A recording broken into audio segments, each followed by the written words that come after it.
meeting minutes.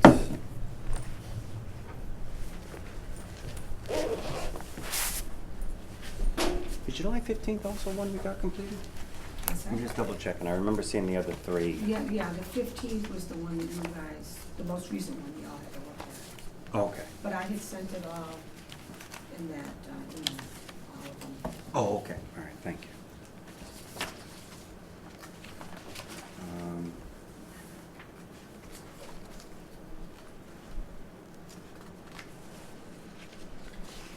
You know what, I don't think I printed them out. Just the copies that need to be signed.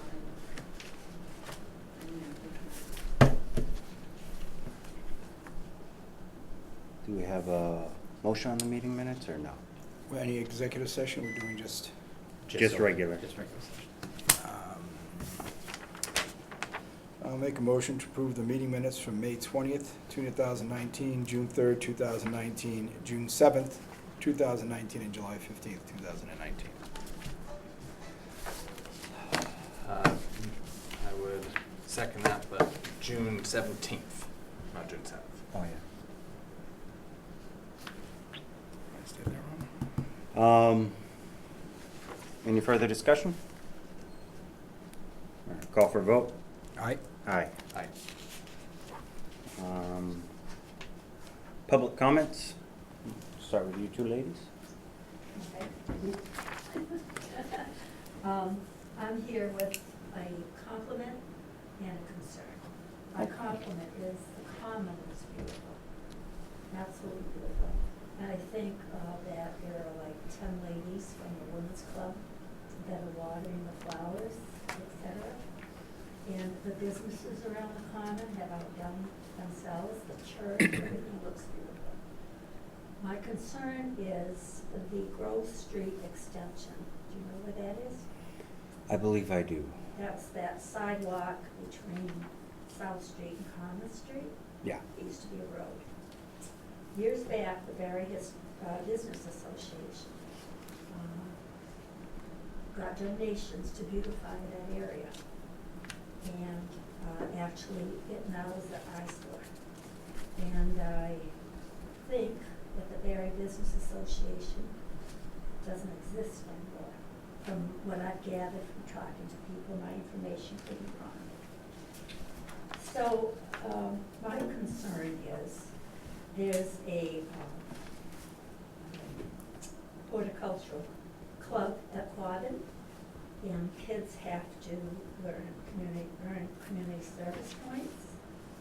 And I was just wondering if there was a way that they would work with the town in improving that area. People donated money at the time.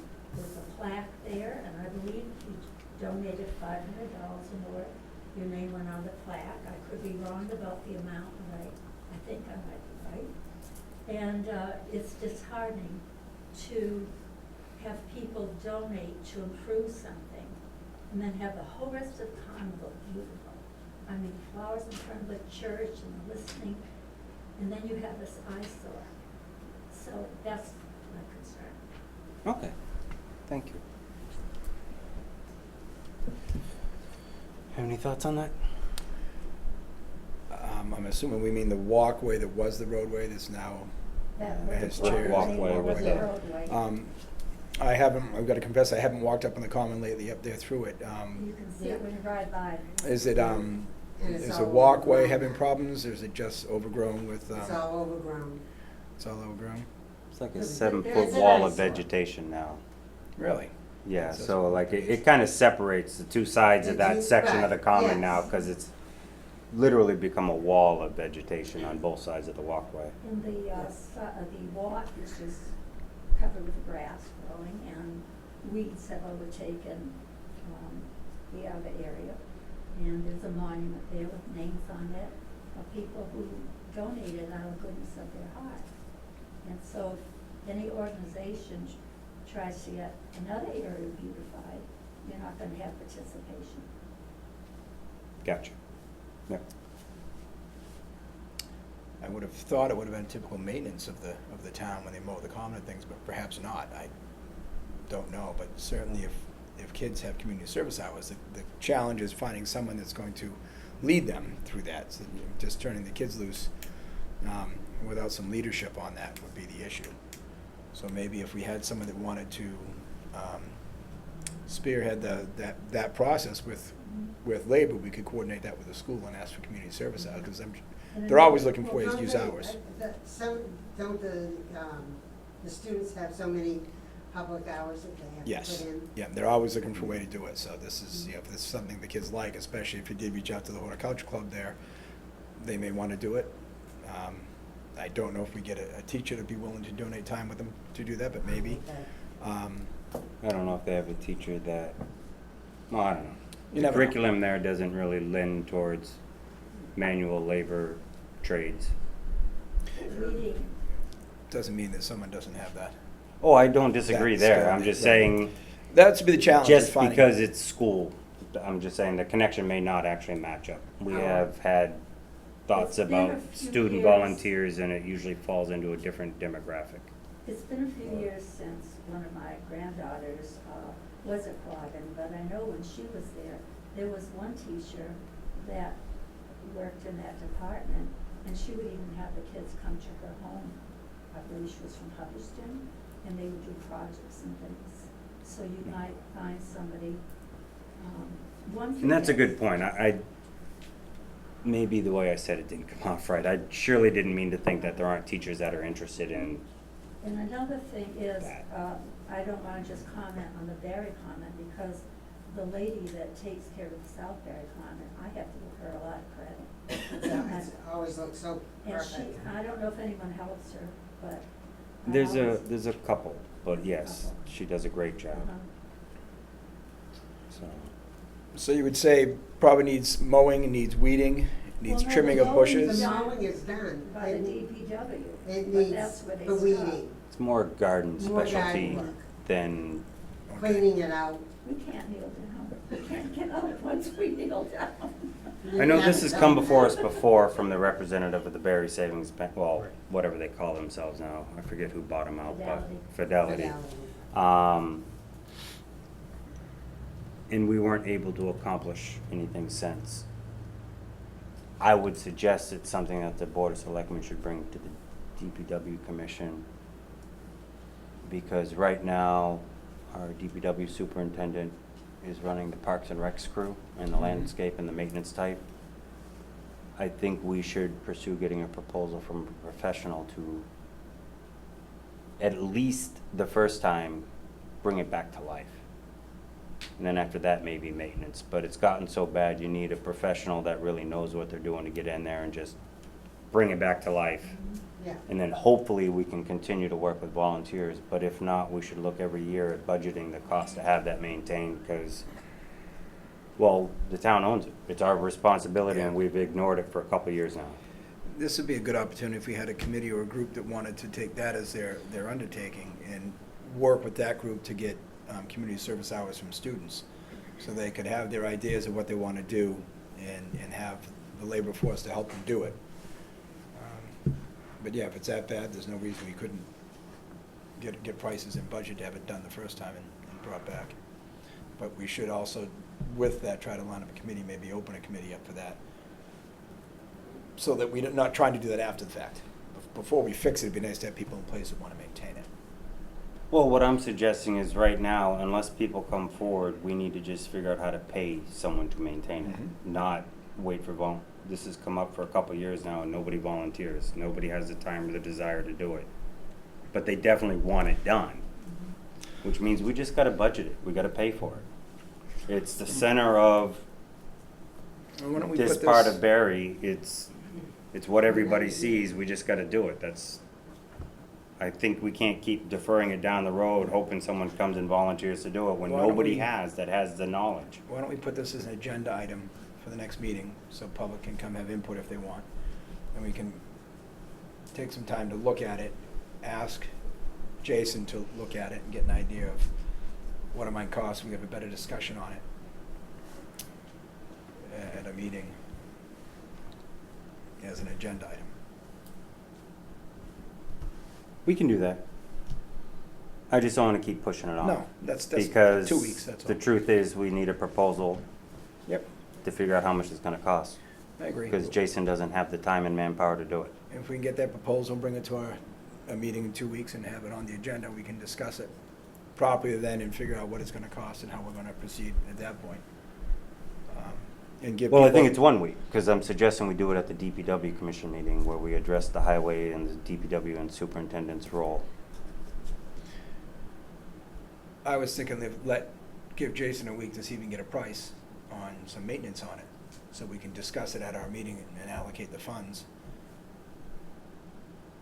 in 2 weeks. So we can discuss it at both, discuss it with DPW, bring it to our board meeting and let the public come into our board meeting and have comment if they I want. follow what you're saying. Because we might get some Put it volunteers at on that the point. meeting agenda for both of the next 2 Right, weeks. so I follow we can you. talk to DPW, see if we can get a price going, and hopefully bring a price back to our meeting here in 2 weeks. And maybe with that step forward, people might come up and volunteer if we actually, start moving with it instead of just talking about it. No, that sounds good. And then we can be prepared to Well, thank look into you. funding it. No, thank Too you. bad Barry didn't have a garden club. We don't yet, but this may spurn one. So, maybe we get lucky. Thank you.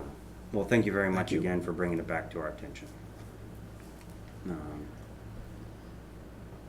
other? Any further comment on this item? Anybody else for a public comment? Mary Jane? I was just wondering if there was any update that you could give to me or anybody about the possibility of the Barry Wool basketball court and monies that could go towards that if John Paul. Did Chance be in the minutes for this? I did read the meeting, I watched the video of the meeting that held while I was on vacation, and I know this was brought up. And what I want to do is clarify the conversation that occurred at the annual town meeting, pre-meeting, whatever that occurred down at the senior center, I forget what we call it. So, obviously you had an article on the warrant, so during the discussion of your article, it was brought up about, again, we've talked about the history, some do, some don't want a basketball court on Nornay Park / Southbury Common. There's a big push by the Southbury Common Committee that we don't put a basketball court there, so we respect that. I have been thinking, and I've talked to very few at this point, but one of my thoughts were when we were looking at the bigger upgrade of Main Street and the sidewalks in the area and the roads, one of the things that may work if we continue to pursue potentially like a MassWorks grant to help with the underground infrastructure. Well, normally when you do that, the idea is you've also got to include upgrades to the commercial or industrial properties because MassWorks are generally economic development type grants. They want to see that it's going to do more for the community than just upgrade your infrastructure. They want to see something more with it. A lot of times that includes some type of private partnership and private investment, public investment, and you bring the big picture together and you have a better application than if you just say, I need new sewer lines in this area. So what I had been thinking is maybe we could incorporate some of the old Barry Wool property into some of this development concept that could help that neighborhood and bring that neighborhood up. I have not had the chance to really speak to anybody from Wildwood Reload directly on this yet. At our meeting that we had at the senior center, that I believe at the meeting while I was on vacation, Mary Jane referenced me speaking to Dean Iandoli. I did speak to him, only because I also know that he has a historical relationship also with Wildwood because they either share properties or not Iandoli, but his wife's family, obviously the Trifolos have had much history in all the properties there. So I thought, hey, maybe there's a relationship. I'd start here, see whatever. So the conversation was, he was thinking something. He brought up, hey, what about on the corner of the undeveloped lot there, right on Main and Southbury Road? And I was like, I'd been thinking that too, but I haven't had a chance to talk to anybody yet. And I still haven't, just because I've been busy with other things, but it's something that's been rolling around in my head. But I haven't formally talked to anybody. I have no clue if anybody's even interested in sharing in this. So I don't want to mislead you to say we're making it was just a vision. It's why I haven't even talked to the other selectmen, because I haven't even gotten far enough down to the road to say, hey, I think this is a good idea, because to just throw it out there but not do any investigation may mean now 3 of us are wasting our time on something rather than just me trying to get a base to work from and then go from there. So that's the update. I'm looking for a spot that would work for the community, where the community would actually want to use it. But I haven't really gotten much further than that. So that's where I'm at today. Thank you. You're welcome. Jack Lathrop, I'm not sure if he was looking into purchasing the property or he owns it, but adjacent to Ware River below the dam, there's a parcel there that once had a bunch of duplexes in there that got washed away in the flood. Okay. And there's also been discussion on trying to find boat access to the Ware River. And I'm not sure if that'd be applicable because of the depth and, downstream access. But he had brought up possible uses, and one of the things he kind of threw out there was a playground, so. I don't know how serious he was about it, but that Okay. came out of his mouth. It's another opportunity to look into, because, And it's a good location, seeing it's visible from the road, and it's secluded enough where, it's far enough back, we don't have to worry about traffic and cars and whatnot. okay. Well, thank you. To look at, now, based on roads, could you better identify? You know where the dam is, right? South That's where I'm Berry. getting confused. You get the Berry Wool on your right, you go over the bridge, the dam is on your left. Okay, thank you. It's that long strip of land. There used to be an ice cream shop or a little store there, but it was never able to survive. Not needful Okay. things, but the next building down. All right, thank you. I thought I was generally in the same spot, but I realized if I didn't ask, I would be running down the wrong road. But it's pretty much been vacant as long as I can ever remember. Okay. So, I'm going to continue reaching out to, I'll probably also try to reach out to Jack, but as well as John from Wildwood Reload, and see if either are interested in something that would help upgrade that neighborhood. I believe this is one of the things that would help. So, any further discussion on the topic?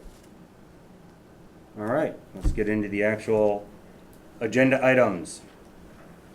What I'd like to do, based on the people that are here, is we're gonna jump to the new business with the new Braintree Council on Aging agenda. I do see Braintree's in attendance, as well as our Council on Aging Director. So, what are you presenting? Who's presenting this? I didn't know if it was Andrew or Eileen, so I figured I'd just throw you to the sharks, Eileen. I was approached by the New Braintree COA a while ago when I was attending a few meetings. I attended the Braintree Selectmen's meeting last month. And they have wanted to merge with Barry, same Okay. as Hardwick. So doing the same type of thing, only with New Braintree. Okay. So they're here tonight, New Braintree Selectmen, to make those discussions, determinations. Okay.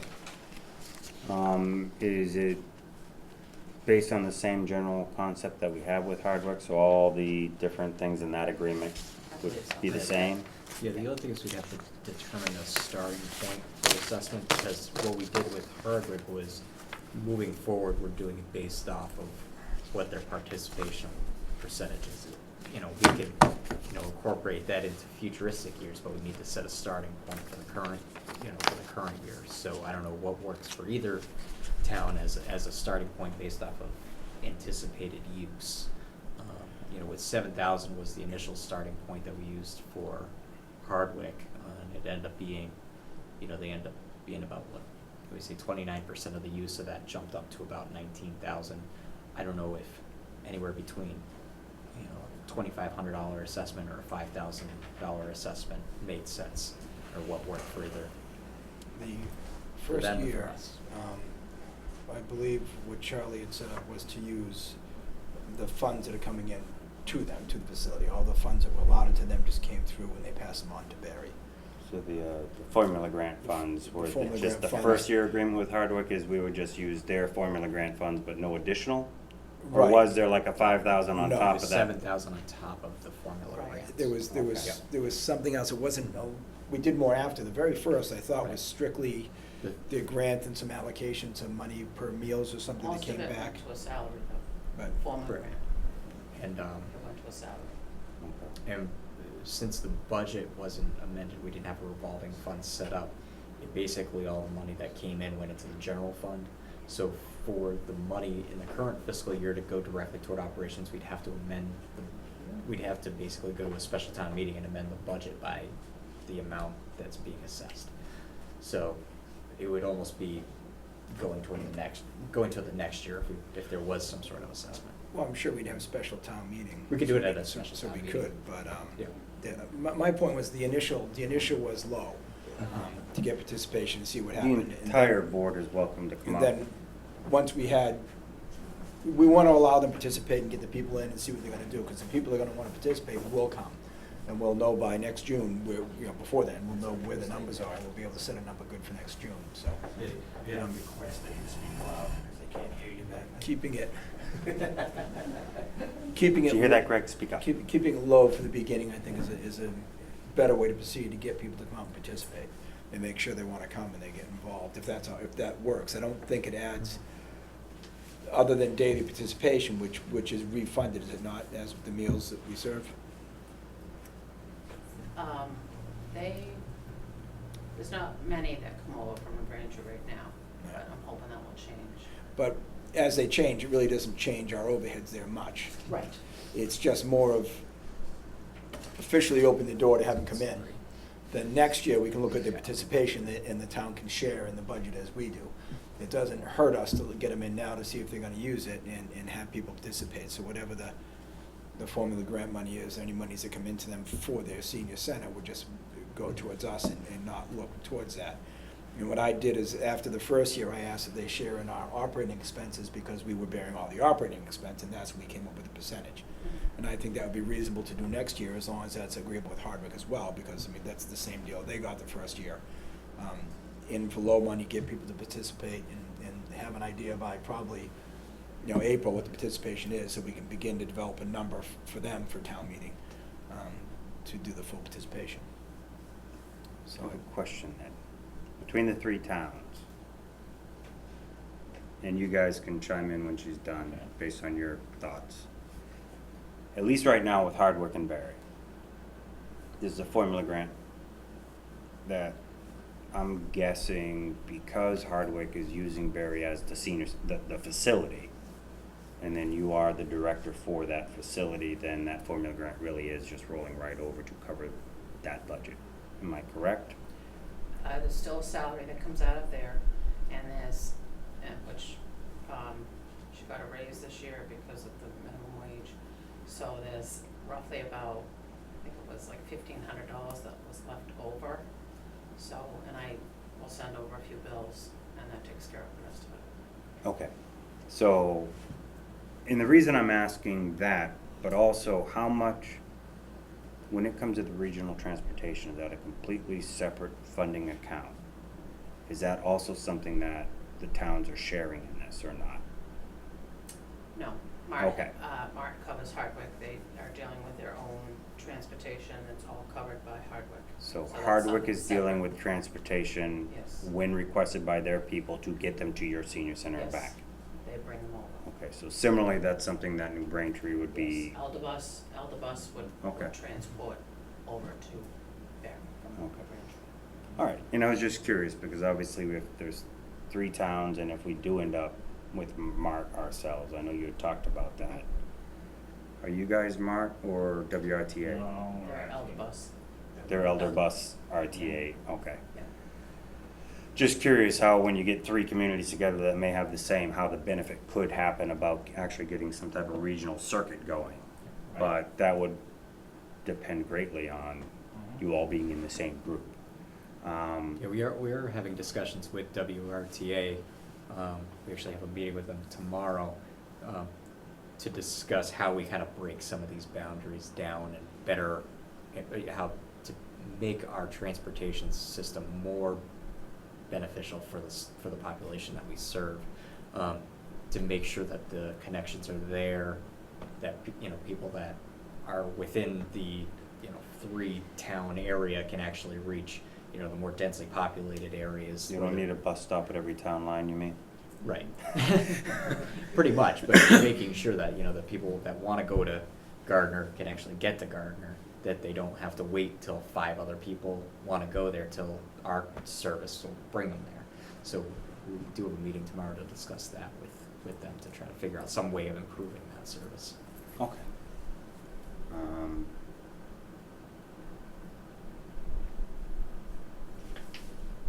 I guess the next question I would have for the New Braintree selectmen is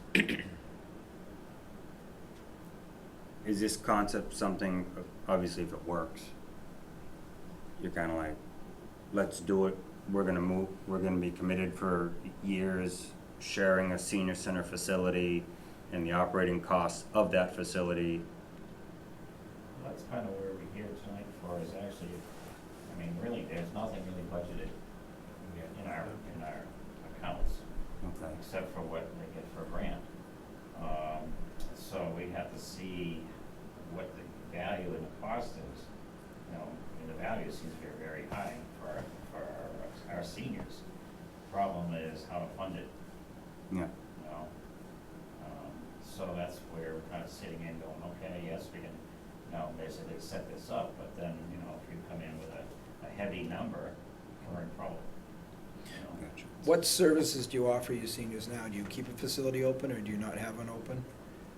No, well, not much. Basically, it Jews once a week, they meet once a week, Yeah, that's it. I mean, we had a room at the town hall, which you'd get a few, 2 or 3 people in maybe, you know, on a good week. So we kind of disbanded that room and put the Hardwick Police Department in there instead, since they were more needed at that particular point, you know, where they were. So we did set it up, so there is still an area for them, but not a private room set up as much. I mean, they could still have the hall for their, you know, suppers and their dinners and things like that. But other than that, not a lot. Have you gotten an opportunity to see any of the monthly calendars that are put out by our director? No, I mean, I've been there before for different meetings and kind of scanned around and, you know. Are those for them to bring back to the town? Because that would be a great thing. Yeah, I did see the one she gave us last, I did give them one yeah, last one. last time. I said, that's great. I said, there's a couple of things I should go for. Yeah, and I think your seniors will find, and that's what happened in Hardwick, once they saw that was open to them there, the numbers really jumped up, and you And may that's have what a we lot more expect, you participation. know. And then, you know, if the numbers do jump, then the grant money will actually go up. Because right now, we're not even using some of our money, right? Right. You know, we're They giving would it change back it every back year, over. which is. Is the formula grant something that does have a historical usage that causes it to go up or down, or is it just, It's based on population, and right Okay. now it's $12 per elder. okay. And I believe New Braintree has a population of 287. And how does that relate to Hardwick and Barry for population? There is their senior population is, yep, I just knew that. I think it's 13, and Hardwick is just 1,000. It's like 998. So significantly less. Significantly less. So when you hear big numbers, like we said, Hardwick is close to 19,000. If you guys have a tenth of the, or a fifth of the population, you'd probably been like, you know, a fifth of that's 4,000? Not a huge number. I mean, I don't think your number's gonna go crazy. We tried to do it just for equal participation to try to share some of the costs. But obviously, no one would ever be turned away from the senior center. That's just how they work anyway, so they can still go. But we certainly appreciate if you can participate with what we ask when it comes, but I don't anticipate it would be very high.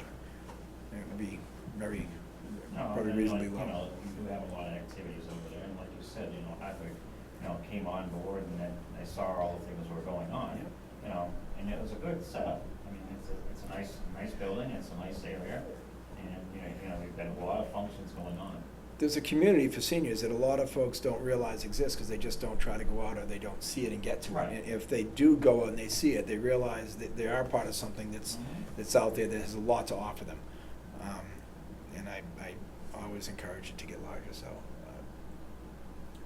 I'm open to it, obviously, and I don't know what the next step would be when you're ready to, I don't know how you work to move the grant money to do that, but. How much you say they have for me? Full grant, they get just the minimum, which is 6,000. 6,000. And some of that goes towards the salary. When you say salary, you mean for? They just hired, an outreach worker, or Okay. community liaison kind of person. Is that the For 15 door-to-door hours a type month, yeah. assistance, or, yeah, okay. Right, for those in the community that are probably homebound, can't get out, she goes and she helps them with applications or Okay. different types of things, services, whatever may be needed. So for 15 hours in a week? A month. A month, 15 okay. hours a month. Okay, so some little So over that little over might use $2,000. most of your a year. formula grant then, by the No, end about of a the third year. of it. Right? What's that? Nothing, she's Yeah. talking about the formula grant, it's pretty much used up, Right now? yeah. Well, No, at it's 15 like- hours a month times think it's like- 12 times, Yeah, I don't think it's know. like 2,000 Yeah, comes if out it's of mi- there, if right it's around paid- 2,000. If they only pay minimum, I don't know what they pay. That comes out of the formula grant, so 12. it's still like 4,000. Yeah, if it's paid at 12, it's only a couple thousand, Okay. yeah. Right around there. Like, that- she's give or figuring take. about 4,000 left. And that would be probably close to the number of if their participation is average, so I mean, that's, no, I just meant it was 15 hours times 12 months right, so 180 hours.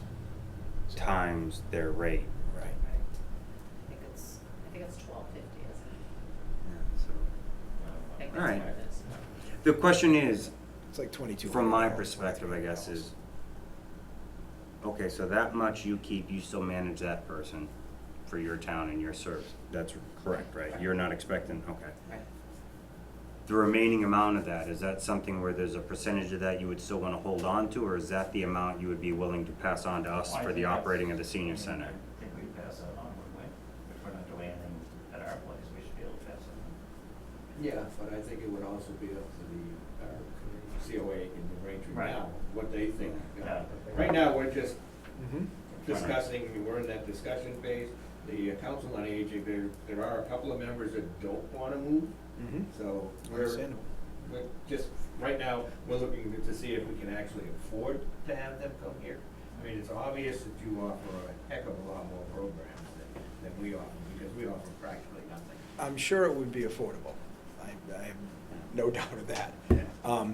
But I'd make sure your council sees those flyers and Yeah. really read it. There's a lot that Eileen offers There down is. there. It's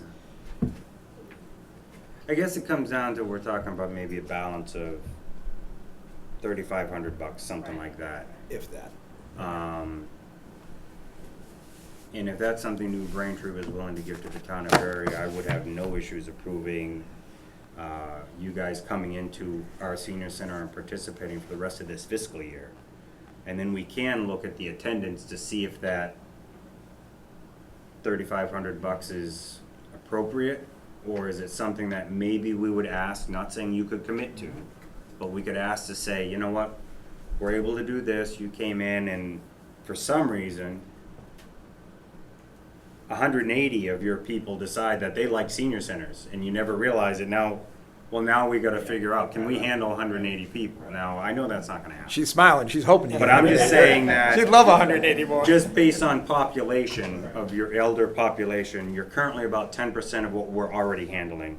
Not by people actually attending, but population of the towns. If that percentage is reflective, then you're gonna affect us by about 10%. I gotta be honest with you, I would expect maybe 20, Right. to be perfectly honest with you. I think those would be the numbers we would be looking at. And then we need to find out, based on what you believe your current attendance is, you add 20 people, how's our facility handling those numbers now? Can your floor plan handle it is all I'm It's saying? not high. Okay. It's like 3, 4.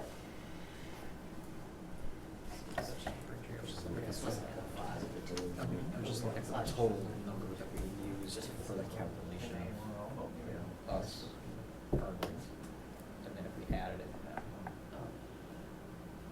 so I was trying to remember that number. So when you're having a busy day, how many people are in that center at a time? On a given day, On a busy one? on a busy day, Tuesdays are our busiest day, I would say, Oh, this is their I would numbers. say probably about, yes. I'm sitting here that's saying, what- these numbers seem really low for you spouting off, we do a great job. All at once, and it's throughout the day? Well, throughout the day. Throughout the day. I'm saying at once, how many you normally might have, 50, At once. 60, maybe? Yeah, yeah. That's still pretty good, but we have much more than that capacity there, don't we? Yes, it's like 150. Right, so. And that's all, I just wanted Right, to so she has look at 100 our come through room in to a day, grow in and type 50 or concept. 60 at once, we're still at half capacity. That's. All right, So we had the total number that we used in the assessment breakdown, when doing Barry and Hardwick's assessment was 166, with 46 coming from Hardwick, and 120 coming from Barry. Okay. So assuming, what, That jump. 10 to 20? Say 20, Let's say bump it to 20 186. people. So You can easily accommodate that growth right now, in the next year, so you're not expecting anything that would cause it to like, okay, now we're pushing our wall limits, you know, the facility limits Yeah, are so my you- concern, because that'll grow into a whole different. Using that same calculation, you're talking about $6,000 total. If you took, it was basically if you took the total budget, reduced it by the formula grant, and then took the remaining balance and assessed it out based off population, you're probably talking about $6,000. $6,000, and if that was offset by the 3,500, because Closer to what you're 4. saying right now Yeah. doesn't factor in their formula grant, because you didn't have that in your numbers. If you reduce. So I'm just saying, you're saying Yeah. total, So if what we did was we took it was $80,000 was the total budget. Reduced 5 from Hardwick for their contribution for the formula grant, reduced another 5 for our formula grant. And then if we said we took another 6 out for their formula grant, divided it that 10% of that remaining balance came from New Braintree, you're at about $6,000. Okay.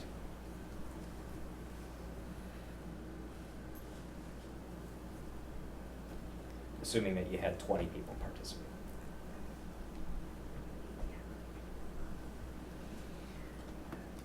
so that would be something we'd have to factor in. Are you saying that right now what we're doing is almost, say, 100. FY '21 would actually be paying for the population usage of FY '20? Yes. Because what we're looking back is we're looking at back in December, we take the last calendar year of unduplicated check-ins.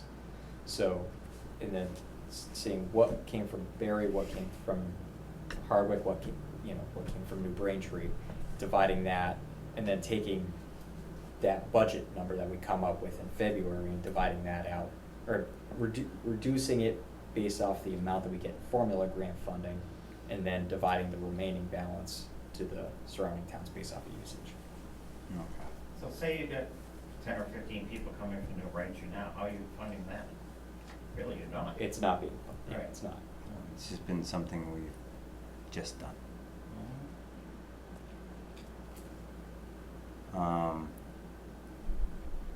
So I guess what it sounds like we're presenting here is moving forward for a longer term. At 20 Assuming you had 20 people participate on an annual basis. Beyond your foundation, your formula grant, they would also need another 6,000? Or based on- 3,000 because No. your old calculations never had their formula grant in No. it to subtract to He was start with? just saying, 6. It was 6 if it was, basically 11% is 64,000, Okay. which is the remaining balance of taking out. They'd all have the 20 of the formula. 188 participants. Which, 186 right now, participants. they don't budget that at all. Right. So that's why I'm bringing it up. These are things you will have to consider what you can or can't, Right. and we'll have to consider what we can or can't. That's why we would need an actual number. Mm-hmm. Right. Because I mean, at this point in time, really all we can offer is what we have through the grant. Well, for this For year, I this would year, be that's open it. to just, Yep, if for you're this year, willing that's to it. take the balance of your grant and pass it on, because we've already budgeted this year as well. So what we got is what we got. But next year, we may find that the amount that does participate changes what your percentage of, Right, I So- think if we have those fiscal year numbers, we can look at those better, give you answers, we see where we got. That'd be a good Some idea. money's That around. way we would be able to see Yeah, what kind that's- of usage. it's really no you're difference. actually gonna You get. know, it's really Right. no You may, difference. you may only get 10 people. I mean, they- Right, and then you'd be looking at 3,000. Prorated on the Right, numbers. And that's, you know. Then it's no different than an ambulance service, because that's all prorated on the same setup as the numbers. So Yeah. that goes up and down each It year. would follow generally the same concept, Right. we just don't have the grant thrown into Mhm. that. I mean, personally, when it comes to just operationally, I'm in full support of it. It just comes down to, like they said, can we figure out if the numbers fit in their budget for long term? So I would be wide open to this, so that's where I'm at. And I would also say, when we get, to next April, we look at the numbers, and you start to look at where you are, don't just say, no, we can't do it. If we have to come up with something to work into it, and that's fine too. Anything helps. The senior center is gonna be open, and their citizens can go if they want Yeah, I anyways, think- regardless if we say it's officially open or not. But I think, get a fair number, we'll have a good idea of the participation, if people wanna do it. We should be able to come up by April and give you an idea. I mean, Andrew did it pretty quickly here, and it's very accurate, because we know I what we think if we budgeted. get numbers by February, it would help a lot. We could, if, You know, depends on They participation. try to do That's- that Then we can with actually Hardwick, see- because we also know you need January No, through we're not- whatever to get your We already budget. have our budget amount this year, and that's gonna run the facility. Right. So it's not like 20 more people are gonna blow our budget out down there. The budget's not gonna change, but it helps relieve some of the burden. It helps us keep her salary happy as we put more on her as well. When it comes, that's my intention, yes. That's what Greg just said. That's my intention, yes, is we talked about that in the beginning, and I was against you having more money in the beginning, because this is new, and you hadn't proven yourself, and nothing's going. But I certainly think we'll talk about that when your contract comes up, because of the, I'm happy with how the place runs, and then if we get more participation, I think that warrants that as well. But that's part of why I asked Hardwick for more money, is because it allowed us to pay a little more and make sure we get this kind of treatment for everyone going. Yeah. But I think we just have to go back now and make sure that all the seniors and that. Yeah, we'll have to meet with the council. give it a try. Pick a fun event and give it a try. Just have them all come do a day, come together as a group and see what they think. Have any of them come up for the day? There's been a few, we have had a few. I did invite them over for lunch, board members, a couple of them showed up. But we do have some folks from New Braintree. We have a former board member who comes over 3 times a week to do Tai Chi. We have another one that was doing it, and then she got sick, but she comes over frequently as well. So folks do come over and use the facility, and most of them that I've talked to have been pushing to have you folks merge. And I think the daily meals too, the whole idea of having a place to go and eat with other people every day and make friends, and the social aspect of it is something that I have a lot of longevity in my family, and I've had a lot of family members into their 80s and 90s, and these type of facilities meant the world to them. And we'll all be there someday. It's very selfish to say I want to support it and push, because we'll all be there someday, and the better we establish it, the better it is for all of us. And we quite frankly owe them, period. So I won't be hard about this issue, and I won't be tough on it too much, but I want to see it happen. Okay. Yes, Floyd? I had one comment. It seems like the senior center is a pretty well-developed center. You're gonna get a lot of participation. And tied in with the first agenda item is trying to get volunteers to go up and do the weeding. The concern was that if they're unsupervised, they may do more damage than good. A lot of seniors that have grown up gardening, having backyard gardens, flower gardens, and it seems like it's a pretty active crew doing Tai Chi, yoga and whatnot, but if, through bending and whatnot, they're unable to do the gardening, would it make sense to try to incorporate a garden program for the seniors where they could possibly educate the young kids into the proper maintenance and Possibly. just a thought trying, It's certainly, Yeah, there's try a couple things a together. good point for supervision, that people really know, more than we do. We've it seems like if you have a never captive learned it like audience they that did. could be capable of supervision, it might be a good connection. We have the groups, we just got to get them together. There's a lot of kids that need hours every year, and a lot of them probably enjoy it. Since we started. More the merrier at the senior center. All right. Well, I'd make a motion, we officially extend the offer for New Braintree to come join us and roll over the rest of their formula grant for this year. We're only a month into this fiscal year, so it gets you a good year out of it. And should be able to come up with numbers, I would think, by February for them, so they can Yep. Certainly. kick the tires and see what you think. But please try to get people to come down. I would second that motion, but I would only, and I doubt it's gonna matter, modify it to say that based on hard work, also agreeing to the incorporation of a third town, just so that we formally give them the, hey, what are your thoughts? Let us know if they say no, because then we'll have to sit at the table with them and have a whole different discussion. But I don't wanna say it's just my way or the highway either. I don't feel like that's how we should work with our neighbors. No, that's. So that's it. I would second the motion We should based hear their on that. voice, we should hear their voice on it, and I'd be surprised if they had, those board members would have any different opinion than we do, that they know how well it's been for their community, I think. Yeah. Um, Any further discussion? None of that.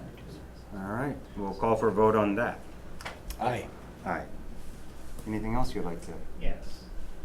We've still not received a contract for the building inspector. Ah, Oh, we still have to finalize that. what were we missing? It was What- just we wanted to affirm the assessment numbers, and I did get those revised, those figures Okay. revised, so, that was the only thing, and the first half bills already actually went out for it. We based off the will revised. Next week, maybe at formally DPW? review it. Okay. Yeah, we can do it. If not next week, after the DPW commission will do a board of selectmen meeting. He said DPW. But at a minimum, within 2 weeks, Okay. we should be able to have it on our agenda and make the vote so Yeah, that 'cause you I can think get it those out. numbers were still up in the air. Yeah. Yeah, it was all just But- based off the the revised cost of the, Hardwick. Hardwick's vehicle, but I think we Right. got that squared away, so. And I do remember seeing that now. Right, I and just- do we have a contract for the EMS? Wasn't that a continue each year type Is it- thing? is it area wise? Okay, okay. I know we raised the base amount to the 15,000, but I think when we did that, it was kind of another one of those each year, it just kind of recurs until somebody says stop. Yeah, I Yeah. think so, okay. I forget how many years that was allowed to roll over like that, but It's either 20 or 30. yeah, it was one of I those, want to say it's 20 in those type of things, but whatever the state allows municipal agreements to do that by is kind of what we're following. And then one other thing, did we ever get an answer back from the cable company about doing the school board meetings? We did not. Now, I didn't formally, I think, forward it appropriately. I know that we talked, but I can't recall at what venue, so I may be the only one that was aware, so I apologize if I didn't pass it on. I think I heard it at one of the meetings here. I think you did, and I just don't, we had the issue with, since Tyler left. Yeah. And I also. We don't have anybody recording the school committee meetings. And I also asked the school also if there was not a program there that one of the seniors could not get into, and they think that was too sudden, I guess. So I do suggest that if we can't get someone like that, we should Yeah, we have to backfill that post position that still. job Yes. and make requests for applications so someone can take that job on. Yeah. If you're not getting response, come back to us and we can discuss if the minimum wage is not enough to get someone in there to actually do it and count on it. Okay. Because I think it's, the importance of the community is bigger than just, oh, it's just somebody running a camera. No, Mhm. it's, the end product matters, we gotta get it out there. That's my perspective. I'm surprised the school doesn't put a camera system like this up, so they're just recording it. You're surprised? I am. They certainly should.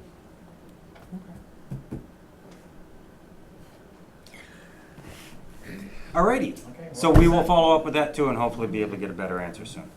And then one of these days, all 5 towns need to get together on some sort of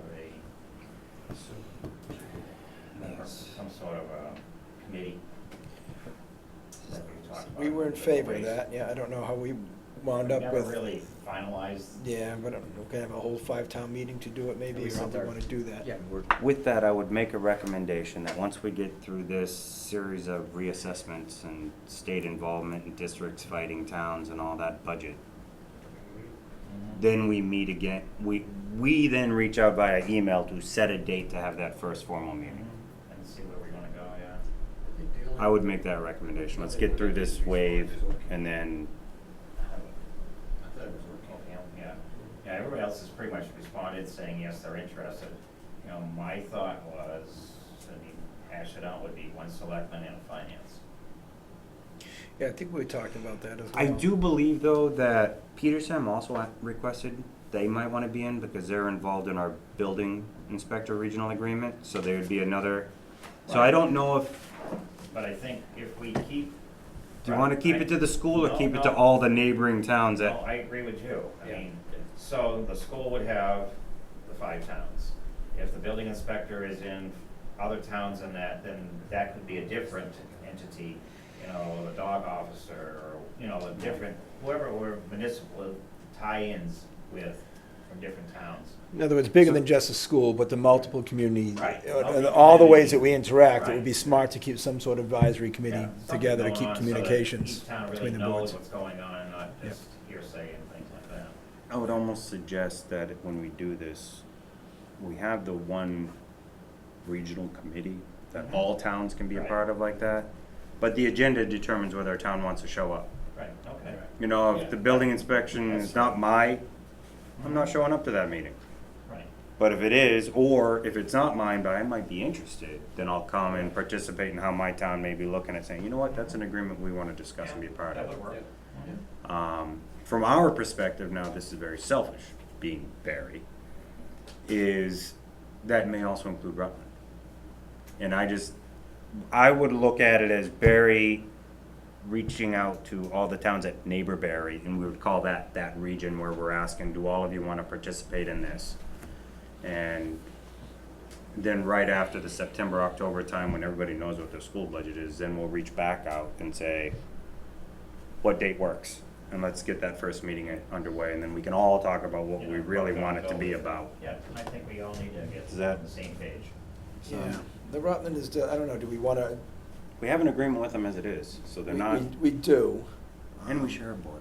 I mean, you can even talk about the transit, you know, issues. I mean, you've got markets great for Hardwick, and then we've got ours that's so-so, and then you've got battles with yours, you know? Yeah, maybe if we Same. did, maybe at that point, Both yeah. share the same Right, I elements. So understand. then when you say So, I Rutland, do mean, we look at Spencer and other maybe places in our regional we agreement have with the them? pressure, you know. Well, the thing. And that may impact the the bus systems possibility to- for the, Or move. Once See you what I'm get saying? past Rutland, all of those towns have somebody east of them that is a better group to be involved in my opinion. I don't think they're interested in getting into a regional agreement that affects, say, Peterson, Barry, Hardwick, because we're so far west.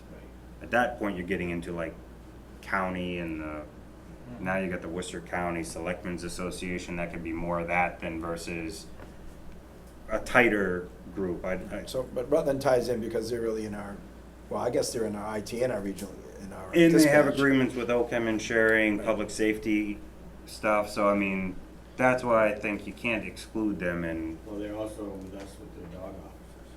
so, right, so So, yeah. Does that make sense? that's where I'm coming from, so I think if we do that, then we're, Then we have our first big meeting, we'll have to decide on membership size, what's gonna constitute a quorum. We could say a quorum is of the members attend that evening, because, like I said, if other people don't wanna be there for that, we don't wanna lose a quorum, so we might have the quorum go according to members of the night that are there for that meeting. So any vote could be the quorum of the members that attend. Yeah, I just don't know if we wanna actually have quorums, because then you know, then if you have this group, then you always could go back to your designated towns Mhm.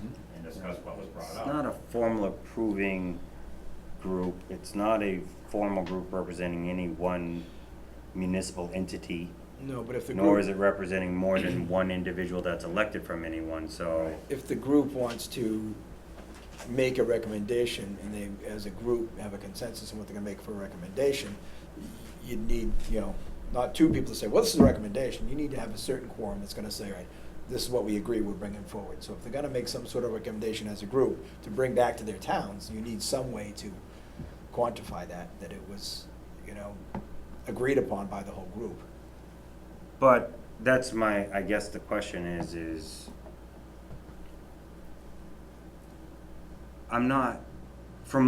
I'm concerned with creating a group that represents all the towns where it's more than just everybody getting together to make sure they're on the same page versus we gotta vote and then tell everybody else that didn't agree that now this is what we're doing.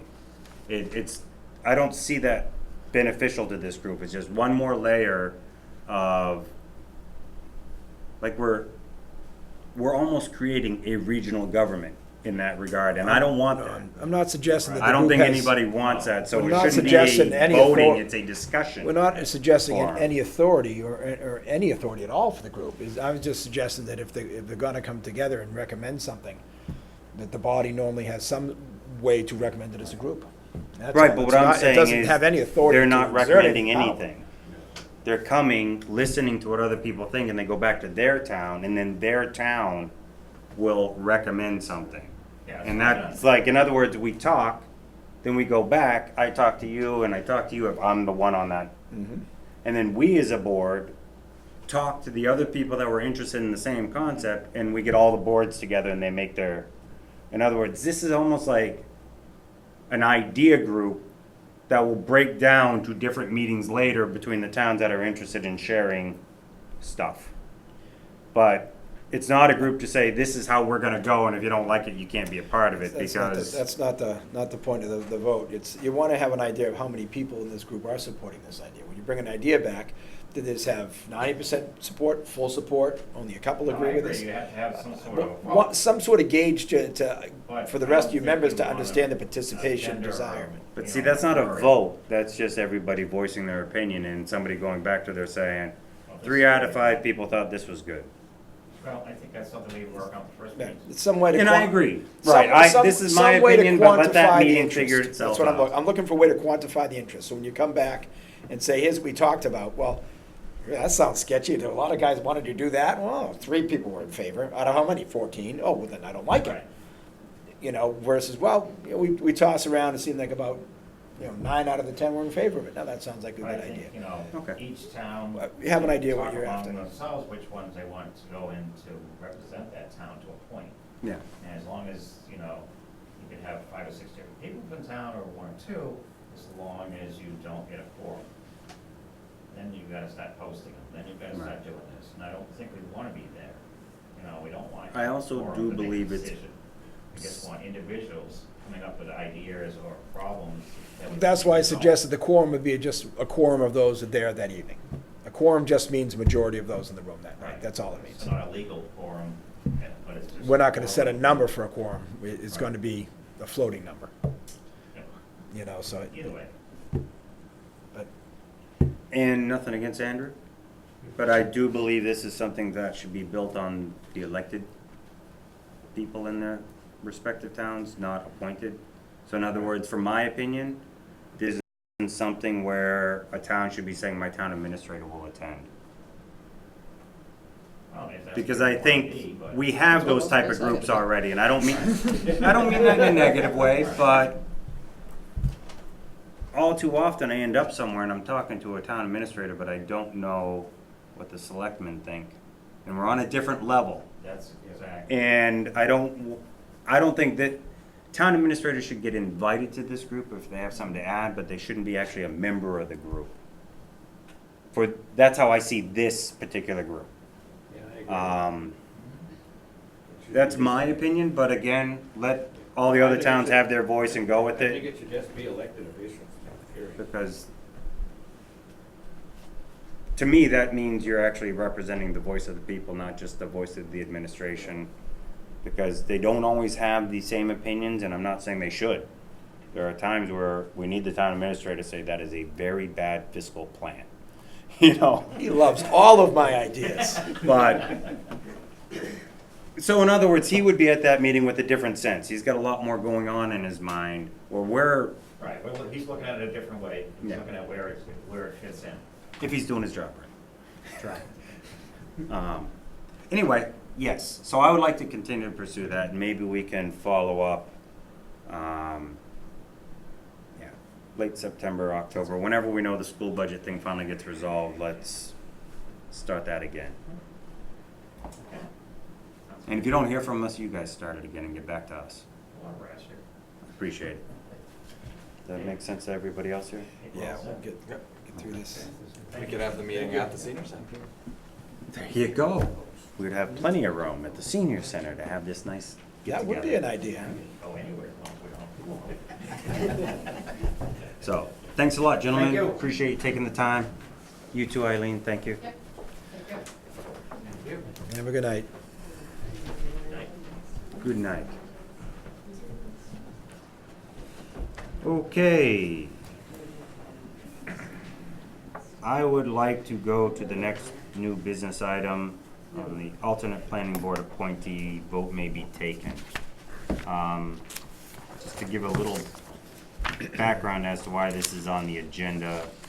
I know it was discussed at the last Board of Selectmen meeting.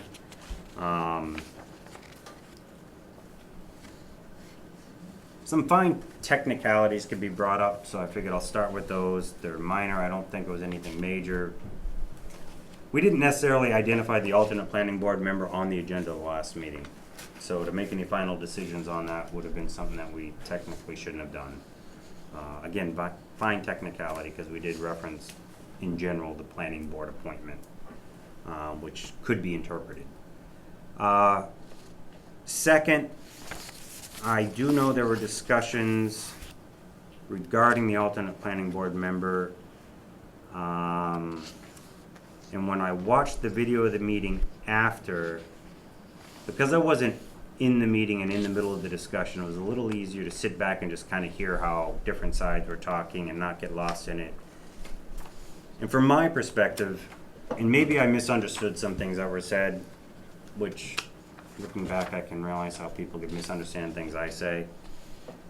I thought a few things were slightly misrepresented, and I don't think anybody intended to do this.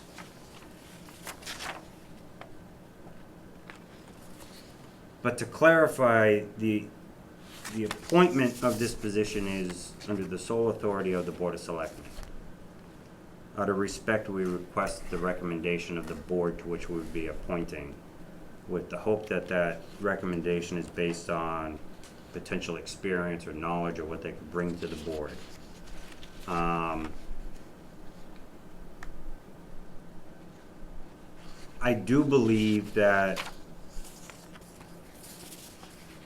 when we appoint people, we have used different methods for different reasons. For instance, I believe Greg brought up something like when we hired the Council on Aging director. We did rely on the Council on Aging to be the search committee and kind of present the 3 interviewees, and then we didn't really go outside the 3 they presented, but we did choose not the first, but the second, I believe, on the Council on Aging recommendations. Right.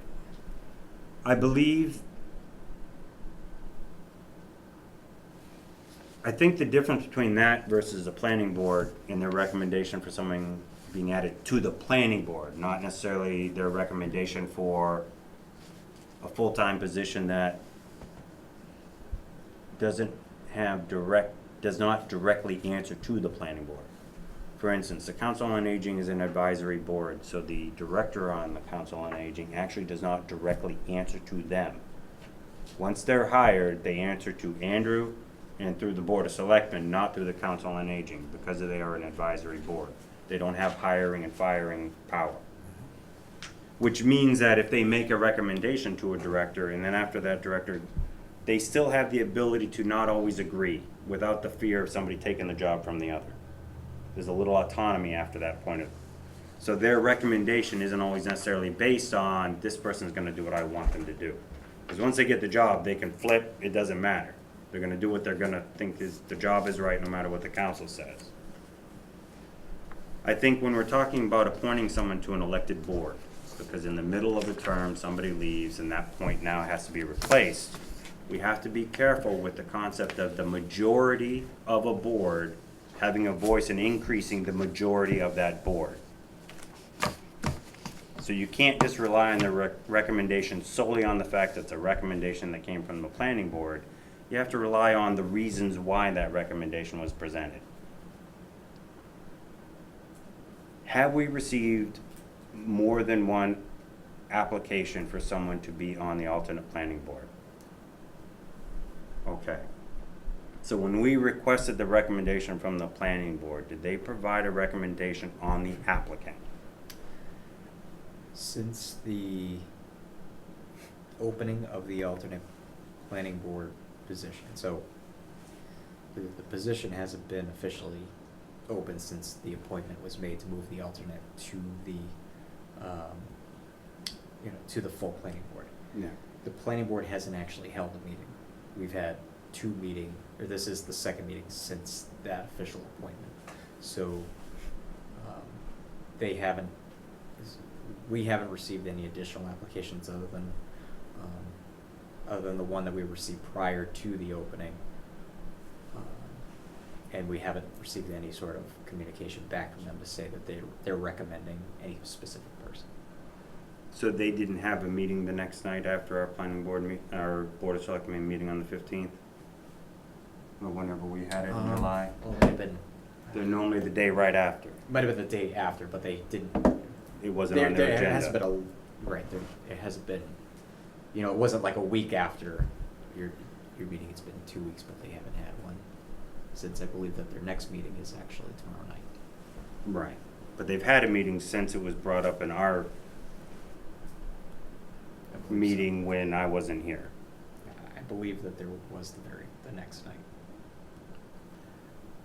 The reason I'm bringing this up is we only have one applicant. There actually is evidence that the town supports this applicant because there were 2 write-in campaigns for this position during the election in April. Susan LaRose and Ralph Rogers. The total number of votes cast was 116. 61 and 55. Difference of 6 votes out of 116 separated him. Susan LaRose won, rightfully. That's how the vote went. She got it. She's also the reason we put her right up to the planning board, because the town voiced that they thought she should be alternate, which means she would be the fill-in if a planning board member left. But enough of the town made the same claim within less than, well, not even 6% difference between the two for Ralph. So for me, I don't understand the hesitation to appoint him. Nobody even put their name on the ballot for this position in April. So we actually have somebody in town who's interested, took the time to fill out the application, ran in a write-in vote. He wants to be a part of it. Since I got on this board, I've said we should not be refusing people who want to volunteer their time to be a part of any of our boards, committees, or commissions.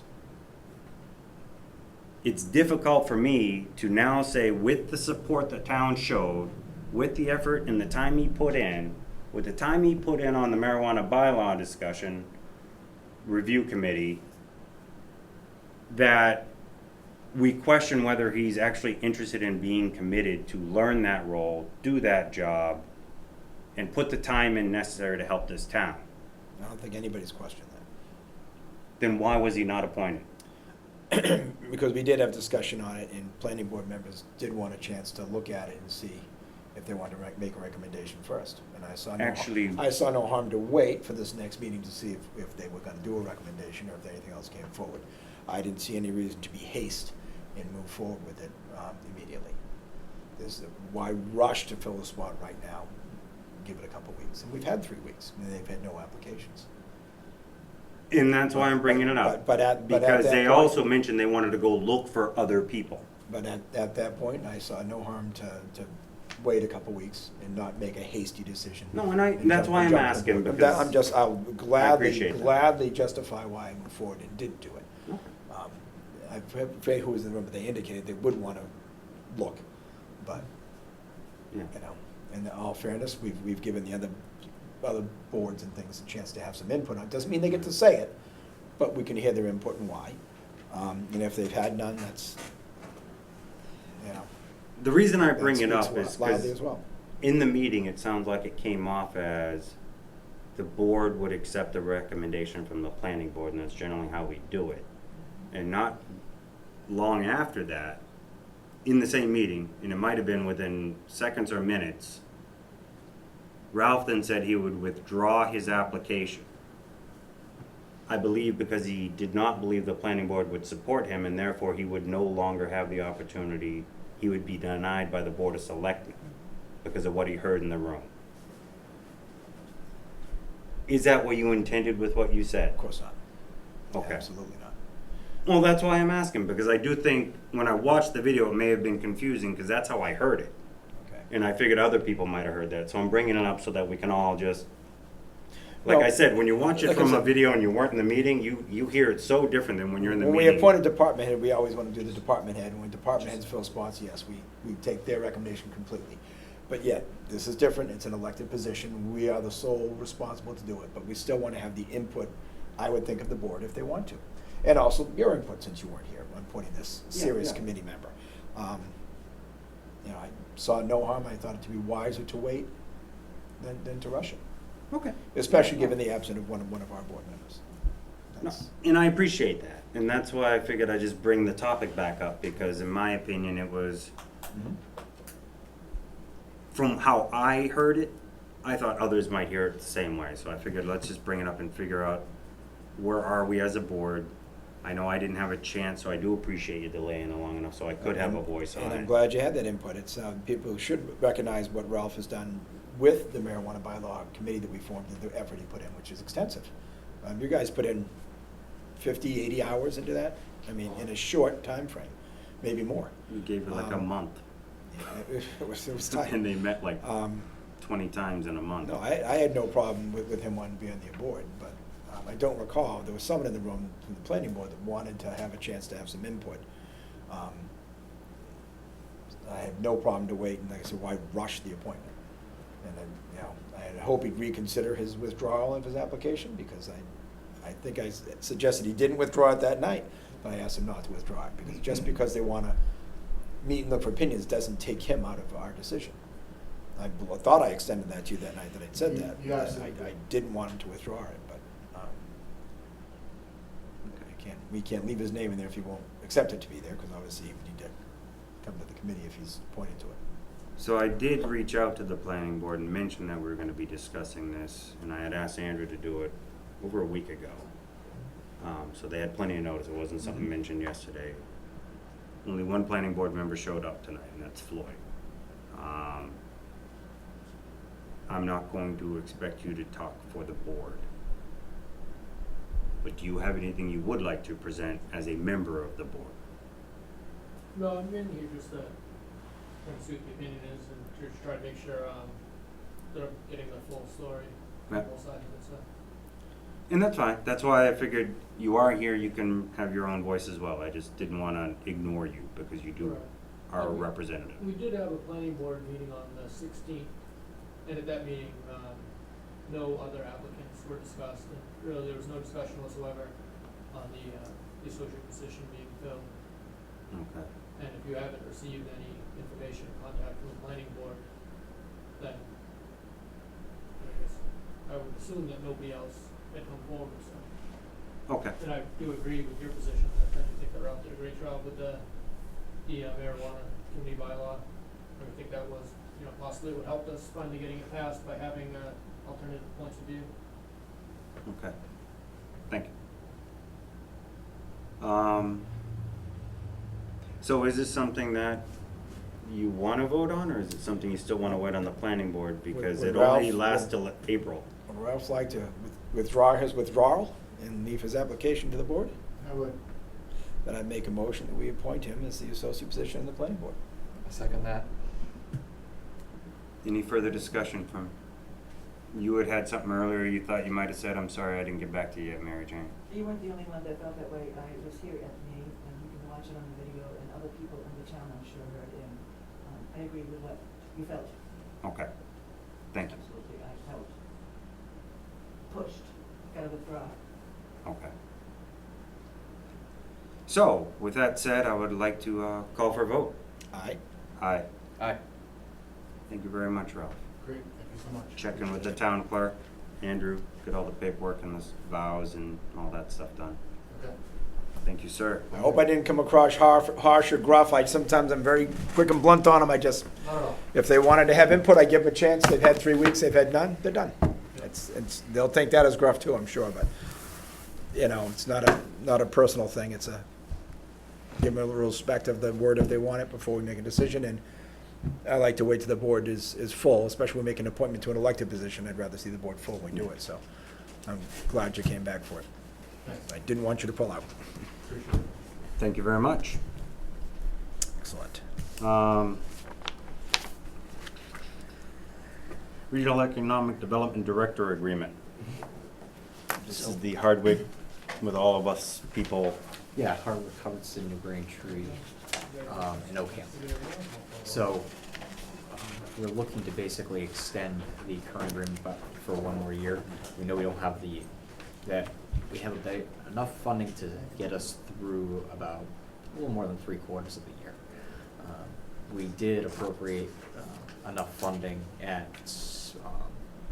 the special town, or not special, the annual town meeting to fund that gap, and actually, we have a little bit more funded than what we realized that we'd have left over. So I think all the other towns have presented this, basically just a 1-year extension of that same agreement. And then once the grant funding is used up, that the remaining budgetary amounts be assessed based off population. The population counts from the prior year as recorded by their town clerks. And there's a division of effort towards the town still, right, for hours and things they put. Right, towards and what we're community. looking at doing is looking at almost like an hourly breakdown of saying that here's a menu of activities and the number of hours that would be dedicated to that. Each town would be allotted a certain number of hours based off that based off the population breakdown, and so the town could say that, all right, here's a 40-hour type program that we want them, or maybe a 120-hour type program that we want them to focus efforts on specifically for Barry, and then the board, the board of selectmen could tell, basically say for the fiscal year we want you to focus on this. So we are working on that type of program for the assessment for this fiscal year. And we've already budgeted and approved at ATM the funds to keep this year going. Correct. And How that's just the do- funds that we're talking about here. We talk about extending a year past that. No, we're talking about just this 1 year. Okay. Because, and the first rendition of the contract was basically that, or the agreement was that this is at no cost to the town. Right. We were But we're not concerned gonna about, lock ourselves. and we were concerned about the renewal process and the getting out Right, process. this is, we're acknowledging that is gonna cost us a little bit of money toward the end of the year, but we're still willing to push forward one more year on it. And that, in the 3-month period before the end, we'll do a reassessment to see whether or not it makes sense to make that Right. next step of being fully funded. I do recall that. I want to reiterate it for public purposes so they understand why we're here. Because the first time we were all balked at it for getting locked in, and we talked about the withdrawing and the no penalty withdrawals we wanted, and the timelines withdrawing. We went through all that, and then we decided it was worth it after our first year to continue, and I think it is worth it. And this is something we've been talking about, is looking at development, and this is certainly going to help us, I think, with that.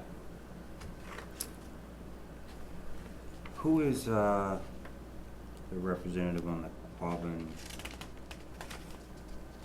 Economic Development Committee for the town of Barry? Myself.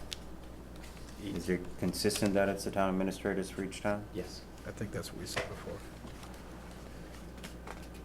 What have we done in the last 6 months What for have we- Barry? Specific to Barry? Yes. We have put together we were just working on launching, but we have a welcome packet for new businesses to post so that way as new businesses come, as people want to start businesses, they have like a 10-step roadmap of who they have to go see and you know, how to go from a concept to implementation and what they need to follow to start a business in Barry.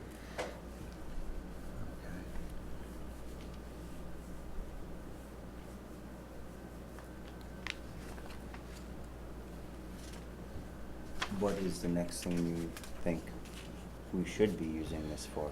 The next step that I think that we need to work on is, for one, finalize that economic development plan that we had been talking about as far as a chapter and a master plan, but also start using that position as a technical assistance for the planning board to kind of leverage them to say, you know, here's, you know, almost like here's the changes that we should be looking at making in the zoning map to open ourselves up more for commercial development. Maybe I'm getting things mixed up, but wasn't there a community page or web page where people could advertise their businesses on part of this? Yeah, so because that was important. Yeah, so the Quabbin Country website is up and running now too, and that's basically a regional resource, and that's what a lot of, you know, a good portion of his time goes towards, reaching out to new businesses, existing businesses, getting them onto this website, and then using that as a advertising tool, almost like a it was kind of based off of a ski resort type community, where we're kind of, rather than focusing on one industry, we're taking it to all industries and saying that if you're looking for any resource within the 5-town area, you can find it here, whether it be a specific restaurant, or brewery, or Like a pinup board for business cards. Right. And they're all on there. You can find what you want. We've actually submitted this model to the MMA for a best practices innovation award. So we'll. I thought that was a nice piece, but that's the one that stuck with me that they did, and I taught some about the master plan, and we talked about that when Charlie was still, and we talked about we have to develop a master plan to have an idea. How can we step forward any direction if we don't know which way we want to go, and really, and we've talked about this summer, we need to have more discussion on what we want as a board to try to do for the town. I know we all have different ideas, and we've said we've got to get them on our agenda soon, and one of these nights we will, so we can get into it more. But I know it sounded like the planning board, actually maybe it was at the Board of Selectmen meeting, they brought it up, because I saw it on a video.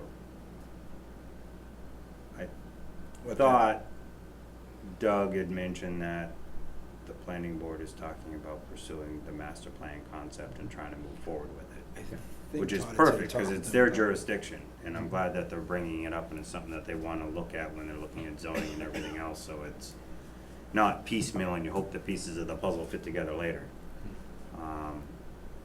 that's something we should be involved in with them in that discussion, I would hope. If there's things what we want to try to recommend for business and development, whether it's business retail, or whether it's senior housing, or whether it's years ago this town turned down a trash incinerator plant. Maybe now's the time to look at something like that in the old landfill site. Landfills are closing, incinerators have backup lines for hours and people, but that involves the Board of Health, and that involves the planning board. We need to look at which ways we want to go and make sure these doors are open if we want to pursue them. And that's one of the things I've thought about. Yeah. And I think we need to pay attention to the meetings they post, so that we don't necessarily have to ask them to add one more meeting to just let us know what's going on, or vice versa. We should start planning on attending their meetings and keeping up based on their own efforts, rather than say, oh, now that you already talked about it yesterday, could you tell me what you're doing today? Especially when they get to discussing the master plan, we should maybe try to attend as a board, at least to listen, maybe not try to disrupt and talk, but listen as a board and see where they're going. Right, and from my perspective, this is something that I recognize is their jurisdiction. This is their world according to the state of Massachusetts. It's, the planning board does these things, it's their thing. I think there's even certain state laws that, like, say, that is their Right. thing. They So do. I don't wanna walk on their toes at all, and I don't want them to think that's, just cause we're talking No, about it, that's no, the I'm saying- intent, cause that's not it. Right, but whatever they establish sort of limits the playing field for us to pursue businesses for the town, development for the town. If we want to start. That's kinda if we want- right. We need to right, know so how I'm to saying fit in. We need to go to them and kick some ideas towards them so they have an idea of what we'd like to do and see if they can work with that. Maybe they don't want to. Or maybe they are willing to listen to those thoughts and open some areas up that might happen. So that's why I'm suggesting the meeting, not, oh gosh, please don't interpret as we're trying to tell them what to do. Right, But and we that's why I'm saying will- it twice. Our hands are tied to do work within what they have for master plan. But I would hope and believe that if we have ideas we'd like to pursue, that they would be open to that and try to make that fit someplace. Yeah. I would hope. I would have to, and I hear you, but I realized we slipped into a new topic and we shouldn't go much further because it's not on the Yes. agenda, so I Right. apologize. And that's why I said I'm we not need, trying to cut you that's why I off, said we I'm need to sorry. get into that discussion Yeah. of the things we want to be talking about. But now that he and I spoke though, if you had something you wanted to say, Dylan, I don't want to keep you out of the conversation. On the, It's not fair on that the way. topic of the regional agreement. Yes. Or this tangent. Either one, if you had something to At this say, point. because right now I need to at least give you that chance. Yeah, I think it's a great idea for us to work with the planning board and hear what they're thinking and present our thoughts and not railroad them. Yep. So maybe we It's- should It's a reach out to tangent, them. but it's related Yeah, because. reach out to them and see Okay. what their timeline is for their master plan. Okay. And Meeting maybe, schedule. maybe see when they'd like to have us come to a meeting to talk about that, instead of just trying to find it. Yeah. So See if they would invite us to one when they're gonna discuss it. I can, But it's a perfect tangent to this, because that's what this is about. This is about. this is a piece of that And bigger and he's picture. gonna work, I believe he wants to work with them with the master plan as well, and help them with it, or offer whatever aid he can, you know. Well, that's where Andrew, I think, mentioned, kind of like with the zoning, that they've been talking about potentially redoing the zoning map. He had mentioned that. That would be the thing we might ask Barry's portion of these hours to be spent towards moving. If I'm That's- correct, that's what you were saying Right, I earlier a mean, little bit. looking at, is there areas that are that are zoned as, in a residential district that may be more appropriately be a, business or commercial district, or is there anything in our business and commercial zoning regulations that might be prohibitive toward real business development? So those are just a few things that you can look at. Okay. Did you have more in the agreement? Yeah, what if, where are the other 4 towns at in this process? Do we know? I know that at least 3 of them have discussed and have already voted favorably upon moving forward with it, but I think there's just New Braintree and Hardwick were the last 2 we are just waiting for affirmative. Yeah, the board has reviewed it and voted that they would like to continue on it. And I think that there is some language still needs to be added, because as I was going through it, it was before we had all officially decided that the population was going to be the basis of assessment. So I just noticed that it was blank, that on the copy that you have is a blank line where it says Right. the basis of assessment. So, Page 2, right? yeah, so as long as that is a condition that you guys would be comfortable with going off of, we would just wait for the other towns to say that they're willing to go with that assessment model before going out with a final agreement.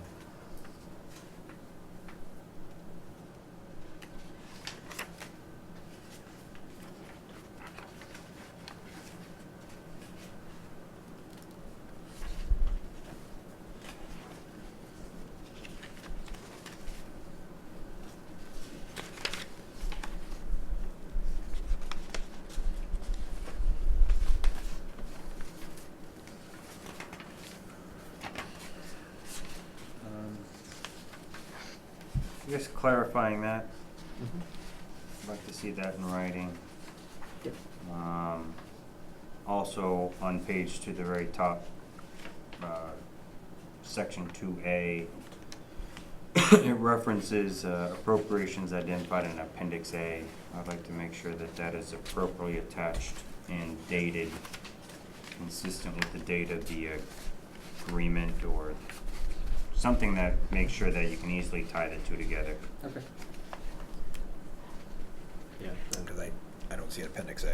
Yeah, it's not included, so. I know, yeah, I'm saying, it's, I understand his point. say when this was printed, it was all based off the Right, way back when it was email just a chain grant. discussions of just Right. saying, hey, you know, this is the way that we So can finish. when do we really need to get this signed by? There's not a rush in this, or? No, there's not a rush on it, but We- what I want to make sure is that that you guys were in favor of continuing the program, but also the basis of the general basis of assessment of on the population level, so I can get back to the other towns, say that we're in favor and that we can draft the final agreement based off of that. I'd make a motion, we give approval of this, our support of this, based on what we've discussed, and being billed by the population as discussed. I second that. This And this is the, supporting it, not signing it tonight. Right, right. The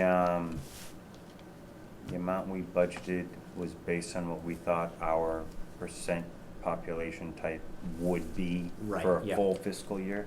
No, based off of what our estimated remaining balance would be in the grant funding. We actually ended up Balance is higher. having more grant funding. So the assessment cost for this year is around $6,000. At a full clip, you're talking almost about 20. Okay, so we would be adding How much do we allocate this year? 14,000 to our budget next year Correct. if it maintained approximately the same. Do we allocate 6 year, or do we allocate 8 this year? Did we allocate? We allocated 6,000. Oh, 6, okay, and we're So- not gonna need 6, though. We'll probably need about 55. Okay, so, So- okay, so about 14 more in the budget to continue. Right. Um, That's why we'd be looking at it, all right, now, in 2021, we'd have to go for another new agreement based off a new budget schedule, assuming that we didn't have any additional grant funding to offset it. Right, and we'd have to decide by probably March, end of March, if we're gonna go forward again to give 90 days to come out of it. So we still have, time to see how we feel it's working, and I think it's at 120, but we can make it a recommendation to amend that to 90. and we had 90 days to withdraw, I thought, but am I reading that wrong? Oh, yeah, at least 90 days prior to the end of the fiscal year for Right. termination. I thought that's how we did that. So we were trying to give reasonable time to bail out April on the 1st, the end of creation of March. this without making no notice to get out, because people Yep. need time to adjust budgets, and 90. I don't know, I think it's 120, but. The Oh, the renewal for considered no later than 20. So number D and 1 and B and 5 are inconsistent. So The that has answer to for change to me 90. is, Well, the agreement so can they be- want an answer by March 1st, if we're gonna move into FY '21. 120 days prior Right. to Well, contract Right, they- expiration. Right, they want it by February 28th. Right, but also later on in the agreement, It goes- says 90 though 90, so later, that's so April. I'd say we move it to the. 90 So- days is to pull out of the agreement. Mhm. 120 days is to say I'm ready to continue it for the next fiscal year. Which is, I think, silly to do two different numbers. So we could say that, and then a month later say we're withdrawing from the agreement entirety. Hence. So I would suggest talking to them about just making it the same number of days. Yeah. And I'd get rid of the Well, that's what I was 120. saying, recommend Yeah. 90 days. I'd recommend stick with the 90 and keep it shorter. Because, I always tell my kids, if you push me with an answer too soon, I'm not ready for it, the answer's no. I understand wanting to know the commitment and what you're gonna do about it, but I also understand you don't even know what the school budget is yet. Right. And we're already into the fiscal year, so needing a 6-month notice about how many times the government might give you this amount of money. I'm just Right. No. revealing my frustrations of the DLS estimated school appropriations. A week later, estimated school, I was like, just vote and be done with it, please. Personal opinion. Okay, If only it was I that would easy. agree then. Let's just, I'll just recommend that change be made. And go from there. make that change, then we make the change to clarify the billing by population and the reference to the appendix A, so it, Mhm. then I'm good. But as far as the support, we're gonna take a vote on supporting it? Yeah, based on those, so We had a I'm just motion, waiting, so we've we- got the two we- motions, we just continue the discussion, so I just gotta Right. call for the vote. Yeah, just making sure we don't trip that part up, that's all. Oh, yeah, gotcha. Sounded like you're getting ready to move on, sorry. No. Call for vote? Aye. Aye.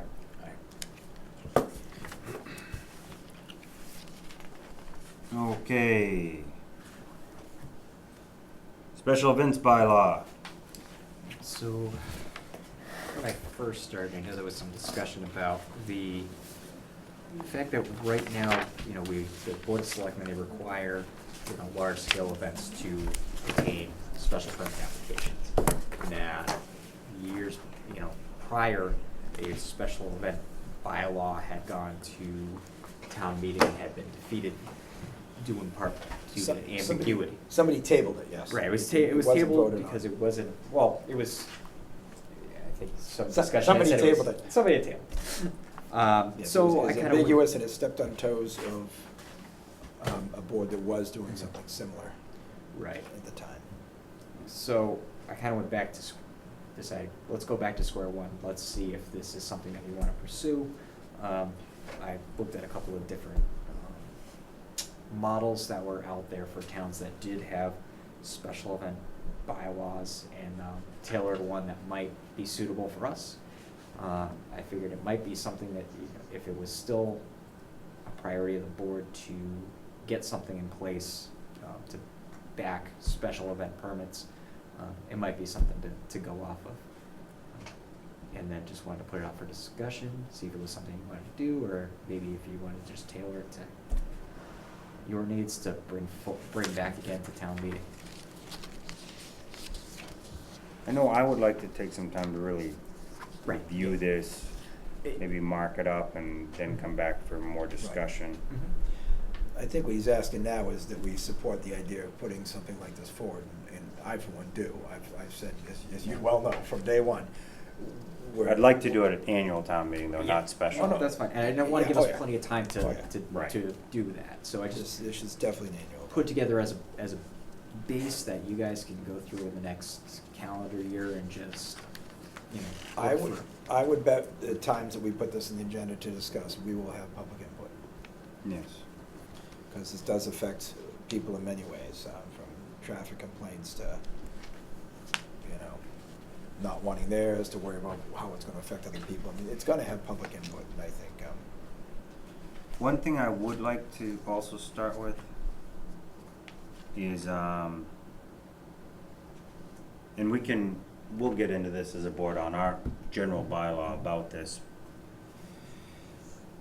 Depends on the venue. Certain activities can be granted the ability to have events through the planning board and the type of business they start. And at that point, once it's been given, it doesn't require a special permit every time they have an event. Because they have an event venue. You know, that's what they got the permit to do with their property when they said, I'm not saying we have any in town like that yet, but we may wanna work with the planning board on how we would make sure this doesn't overlap something like that. Cause once the planning board does that, it's done. There's no more planning board regulation on it, nor is there board of selectmen. The rules are supposed to be defined, this is how you will operate, and then it's public safety and building inspector and fire department that all kind of play a role of, are you still following the rules? Right, so the way I defined, you know, I had it defined in here, a special event, one of the conditions was special events do not include normal town-sponsored programs or activities or regular sporting events or tournaments held inside of a building at a facility qualified as a place of public assembly and intended for that purpose. So that was kind of if you've designed a facility for the use of special events, it doesn't require you to come back to the town every time that you wanna hold an event there. Okay.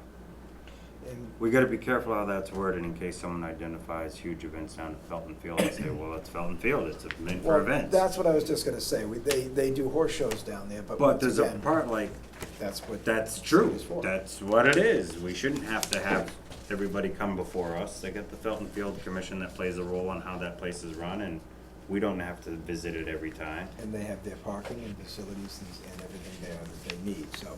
But that is something I brought up before, so, well, for example, we don't ask them for a special event permit when they're doing their horse shows, or when they're With doing the trail school, rides. if they're bringing a regional basketball tournament. Right, so there's ways to make exceptions to things like that, for those, exactly the facility that has that, or So- Little League tournament, or, you know. So specifically, it was the special event definition was that any one or more of the following factors exist: that a fee is charged or money is collected, alcohol or food will be sold, temporary structures are constructed, a town facility will be closed to the general use by the public or use by general public will be denied in part or in whole. The location will be used beyond its normal capacity and typical range of uses. The activity on a street or other public place is impacted in a manner which disrupts the normal or usual traffic patterns, regulations, or controls, or that the Board of Selectmen reasonably determines that the event will result in substantial impact on town resources, facilities, or public safety services in response. Number H, can't put that in because you can only know that retroactively. They have to know our opinion to know if we're going to ask them to apply for a special permit. So And- that's where I think we gotta work on how we would word that, Okay. but that's, again, we'll review it, make comments, and Right. really discuss. Later on, it does go into cost recovery for unlawful Wow. special events. So if one is held without even coming to you and it's still But you had an can't, But you can you say. can't retroactively said, you should have known, we would have thought you would have done that if A through G wasn't like applicable, because now you're just basing it on the Board of Selectmen saying, you know, that kind of made a mess, and we didn't write the bylaw well enough. Right. You should have known anyway. What I tried to do is basically say that But- the property owner would basically be held liable in the event that they held an event that had a significant impact on public services without notifying the board. I got you. In other words, if we had to run all our fire trucks down, an ambulance, and all the cops because something happened, And there may we be. might charge you for everybody showing up at the door. There may be a number to attach that to for participants where it becomes an issue. We tried You know, that, well, that's so. Well, for example, the Harding Allen Estate has weddings all the time. They have 200 or 300 people. They don't have special events. It's private property, and that's what the function hall's for. And they have their own ability to handle the cars in the process. So it doesn't impact our town. And that's what their facility is for.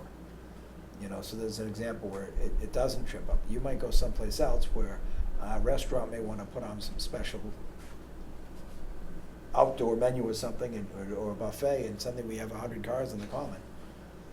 That are people coming to some outdoor, you know, eatery event that's not normally done there. So other than just getting a permit from the Board of Health to serve food outside for the day, they're gonna impact the commons where they are. So we need to do something if, you know, to state if there's gonna be parking on the streets, or, I don't know how. But that's a concern for the commons is, you know, when the farm does its races and things, they bus people. So we don't impact the common, we just have the buses going through in a controlled circular loop, and they don't make a tremendous impact on the commons. If you let all those cars come through, it would be a disaster for the small common. So that part, if we determine it's gonna impact it, there's gotta be a way to, Yeah. any event that needs to be determined, we can pretty much say what we've done. Anyone that wants to do an event in town with more than 50 people should contact the administrator about a special permit, and that's where this would fit in. The Board of Selectmen reasonably determined that it may result in substantial. We can change that word to may, and that's how we review it in advance, and we tell them, once you have, if you're expecting 50 people, possibly, you've got to come to us.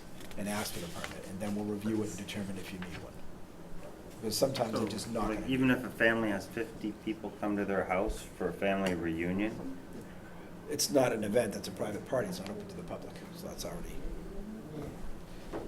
It says a it's private. not likely It says a private invitation property. only. Those things aren't advertised in such a way you can formally prove it wasn't open to the public. Generally, if you're having a party at your house for invited guests, that's not gonna.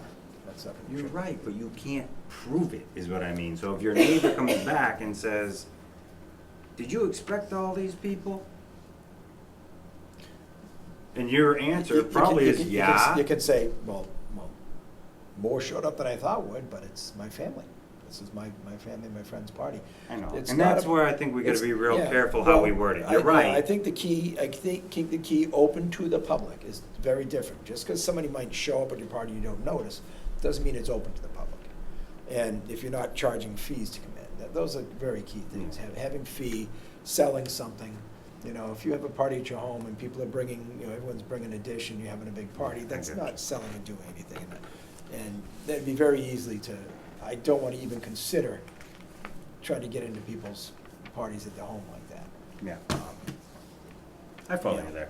But in the same means, anybody should be aware, if they have some huge bash at their house and they have 100 cars blocking the road, they're gonna get tripped up because they're gonna tow cars. You can't block the streets. Andrew, could I ask, or any of you, could I ask, is this inspired by reacting to problems in the past? Well, I think that the initial establishment of the special event bylaw, or the special event permit process was based off of one particular event that happened. That was a big impact on, the public safety. Gunshot and all of that. So, That's my understanding of The what led to. Cobra Campground's big, yeah. Right. Even they So, said they didn't expect it to turn out what it did. and then still, it needed public service, public services, but they were parking in their land, the people were on their land, it was all contained within their property, but it was a little bigger than they were prepared to handle. But other than that, I mean, yeah, that's it, but to go after everybody, no, it's not like we have other issues in town and commons. Right. And The other part is, they put it through hastily too. we've been riding a line for a long time about whether we had the right to require this permit process because there's no bylaw in place. Which I think has been Greg's point, Right. And is I it's don't- not and properly I don't- defined, and it's not that it shouldn't have a place, it's just, When it came up at the town meeting, I tabled it. I didn't like it, I didn't like how it was written, it was way too subjective and ambiguous. There was nothing that defined what tripped it, that's why I'm talking about numbers. It was just giving them power and authority to say, as a board, we're gonna make you have a permit, we're not gonna make you have one, we want you to you're gonna do this, this, and this. And we're trying to do something that's reasonable, that why you trip services, why we think you need services. Let all the departments have input to make sure what it may or may not impact. Just something the town can get behind and agree on. Sure. And the discussion on the town floor probably went on for half an hour before I tabled this. And it was not well received, and it was not well prepared. And it would have made a horrible bylaw, the way it was. and there was a lot of discussions about the Board of Selectmen and the Planning Board's roles in this. At Yes. that town Oh, meeting, yes, there like was. who's involved and who isn't, and that's the whole point of, well, if the planning board issues something, it's for the life of that parcel, As and we- that business right. as issued. They have special permitting And so granting that authority. was confused with the special permit granting authority of the planning board with the special permit. And then, well, if you're doing a special permit, whose job is it? Is it the planning board or the Board of Selectmen? And there was a whole different discussion on the floor And than very whether a soon- permit should even exist. They seem to conflict, because special My permitting is memory. different than special permit. So that's where we gotta work through this and just make sure we're on the same page. So I appreciate this start, it's great, so we can work on it, review it, mark it up. The opposition. I would like to continue, if, at a minimum, once a month, revisit this, so we don't let it slip and we don't feel Yeah. pressed. And maybe in September or October, we then start sharing it with other boards and get their input, just to make sure we're not Right. see what other- crossing over and upsetting the apple cart. and see how they like what Andrew's been doing. We could sort of give the departments a chance to input within a month, and if they don't, then we're gonna go ahead and grant it, because I don't want people getting held up for 4 months in these, which shouldn't happen.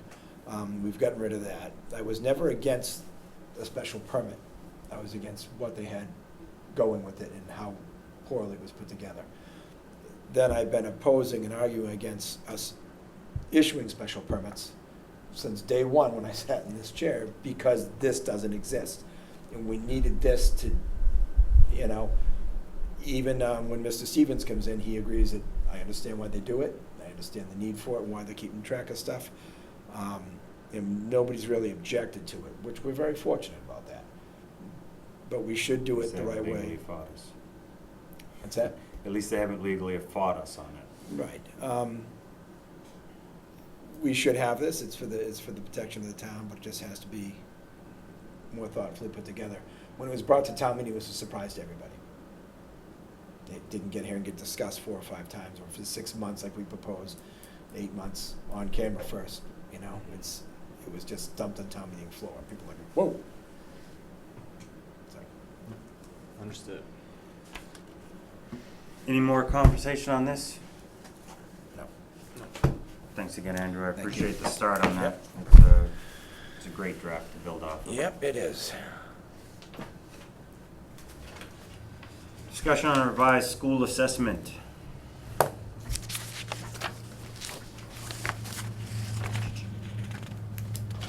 I'm familiar with what's been going on. Advise me, Andrew, in case I am wrong. We really have nothing to do but wait for the other towns. Exactly. That's pretty much where we're at. We've passed a number that already meets the threshold of their budget, so if anything, we'll just end up with a surplus no matter what the number is that they pass. Okay, and our assessment will be reduced even in our budget, correct? So in order If for it the, occurs prior to the tax rate being set. we would have to go back to town meeting to vote for a lower number to bring it down for that it would still be assessed based off the number that we pass at town meeting. So it just gets locked into free cash in a way. Correct. If that's what happens. It would be used to offset any negative balances at the end of the year. So we could do interdepartmental transfers out of that unused portion. Correct. Okay. You have any thoughts, Greg? Nope, it's silly for us to take any action or any vote until they have a final number. There's no use approve their offers every time and wait when the holdout towns reach an agreement, they have a number, then we just can formally approve that number. Or we don't have to. We don't really have to. We don't have to approve it, it's already done at meeting, so I don't think we really have to do. That was the point I was making when we all kind of said we didn't agree with the budget line item, but I didn't want to Right. reduce it. I understood that, but Because now we don't have to pay for the town meeting specific to this agenda item only. Right, my concern was just undermining the other towns that were trying to fight for this, that we kind of agreed we'd back them on it, and then, you know, Yeah.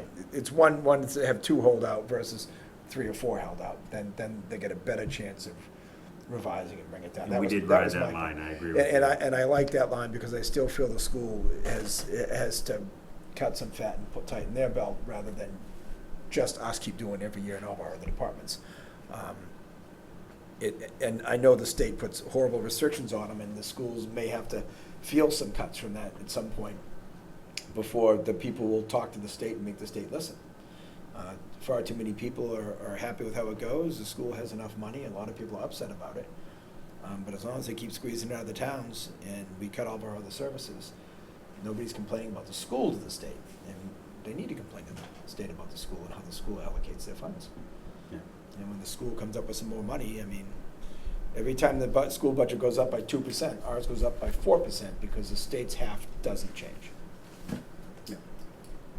Right? It's as simple as that. But yep, nothing to do. Any thoughts, sir? No further comment on this. All right then. We're in a wait and hold and see how the revised assessments do or do not pass what was it, New Braintree, Hubbardston, and Hardwick? Correct, yep. Okay, so have any of them gone to vote yet again? No, they haven't, none of them have held their town.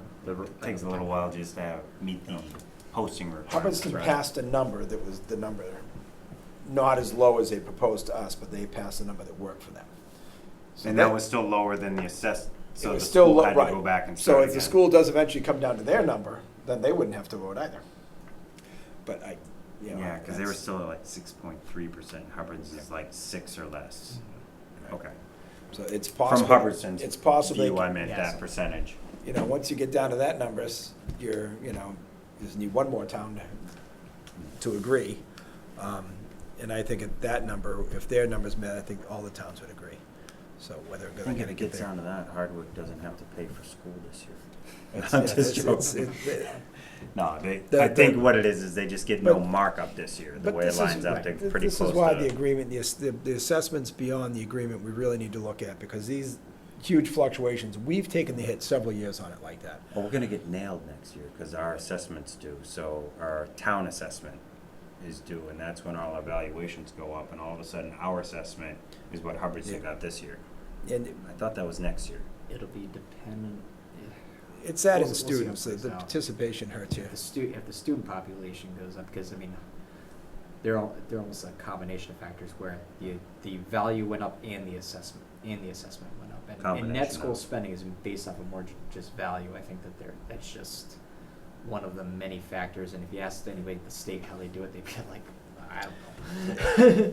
But net school spending, we yeah. well exceed, we're about 80% above what we need for net school spending, so we're way out of that, so that the increase shouldn't hurt us, our spending way exceeds it already. Mhm. So it's not gonna harm It's our the- contributions, it's the student participation per town that's really impacting.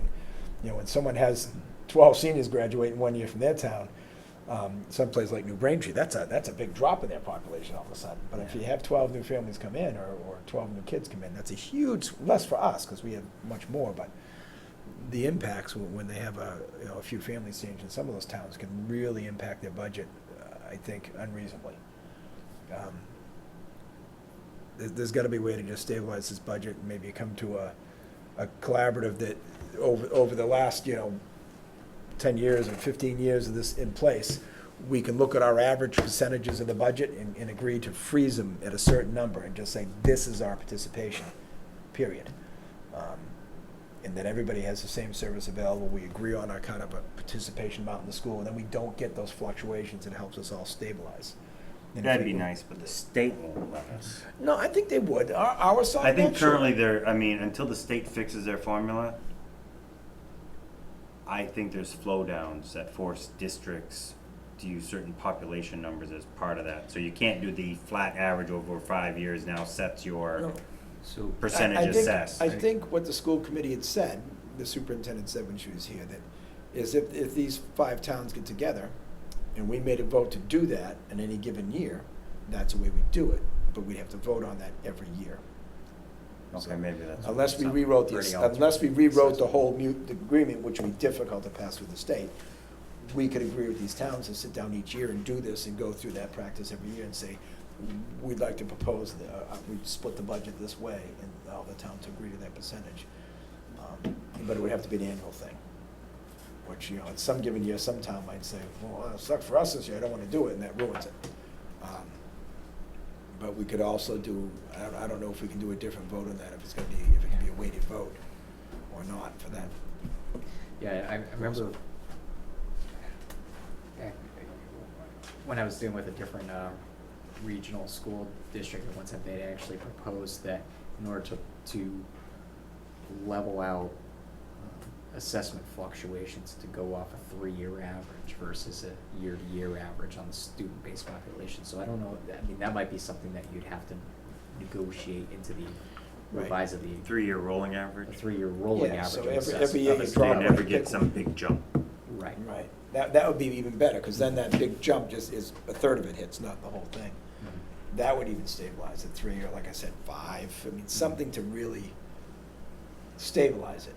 A 5-year rolling average, I think, would be great, because it I would recommend that we as a board agree to have Andrew communicate, even if it's as simple as an email, to our school committee members with that recommendation.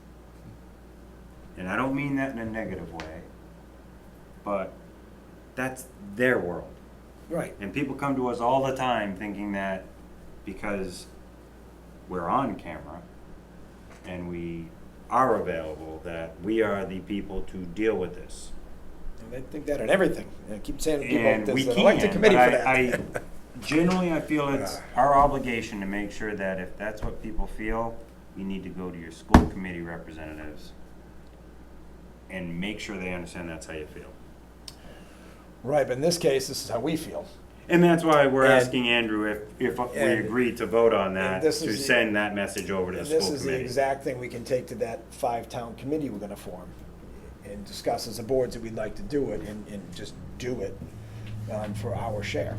We are allowed, I believe what they told us is we are allowed to make that vote and determine that that's how the assessment will go. Doesn't change, they're gonna assess what they assess, but we can decide how we divvy it up. We have that right, year by year. Not- I've got to read that agreement, because it being school committee, I have not gotten into it enough to know the details on how that process begins. In other words, Yeah, how I do you don't- bring it up so all towns now agree that this is something that has to be discussed by boards of selectmen or school committees and get to the level of making, proposing a change to the current agreement? I How do you believe- open that up? And I believe they covered it for us in that Showed all covered that in that slide presentation. she very well may have. That's I why just got to that's why read it's it, that's so why it's I. sticking in my head. But yeah, I was more concerned about the numbers, and the numbers they were giving us weren't really the things we were looking for. Although they gave us a better view of how they did their budgeting, it really. I didn't- was educated, Oh, so I it want was to give her it was that a great credit. I mean, presentation. she presented some information I She didn't did. realize was available and how to see it more clearly. Right.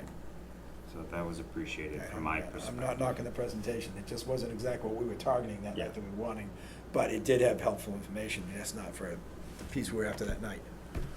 Any more discussion on this particular school assessment for this year? No, I agree. We asked Andrew to bring it to the school committee. Thank you, sir. Approval of fuel bid contracts. So, went out to bid for heating fuel for next year for, number 2 heating oil, propane, and 22X diesel. We have 3 bids. I have that on the last sheet of all the contracts is the breakdown of all the bid costs. RJ McDonald was the low bidder for all 3 services. The cost did go up slightly, I think about 10 cents per gallon for the prior year on fixed rate costs.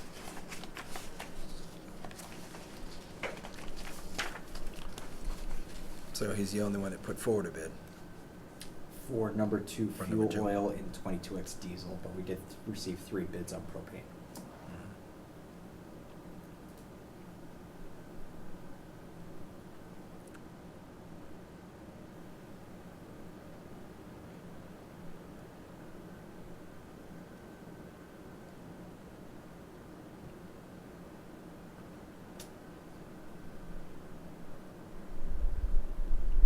Other than his annual cleaning fee being a couple dollars more, his other fees are lower. You know, his price is lower in propane, and he gave us a price in the other two. I'd make a motion, we use RJ McDonald for number 2 fuel oil, propane, and 22X diesel.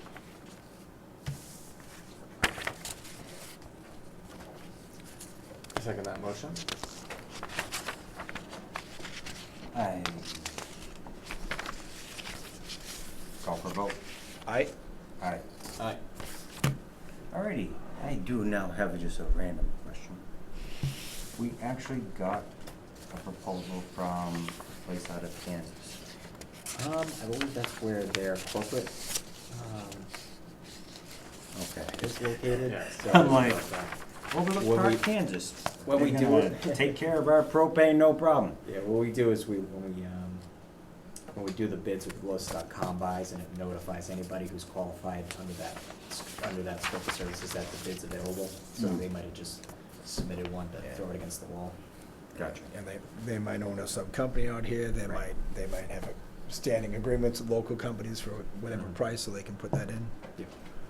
Would you be able to follow up also, when the time comes to see how these compare also to that regional bidding that CMRPC keeps asking us to see if we wanna be a part of? Yeah, I know last year when we did the Generally been comparison- lower when we do it, Yep.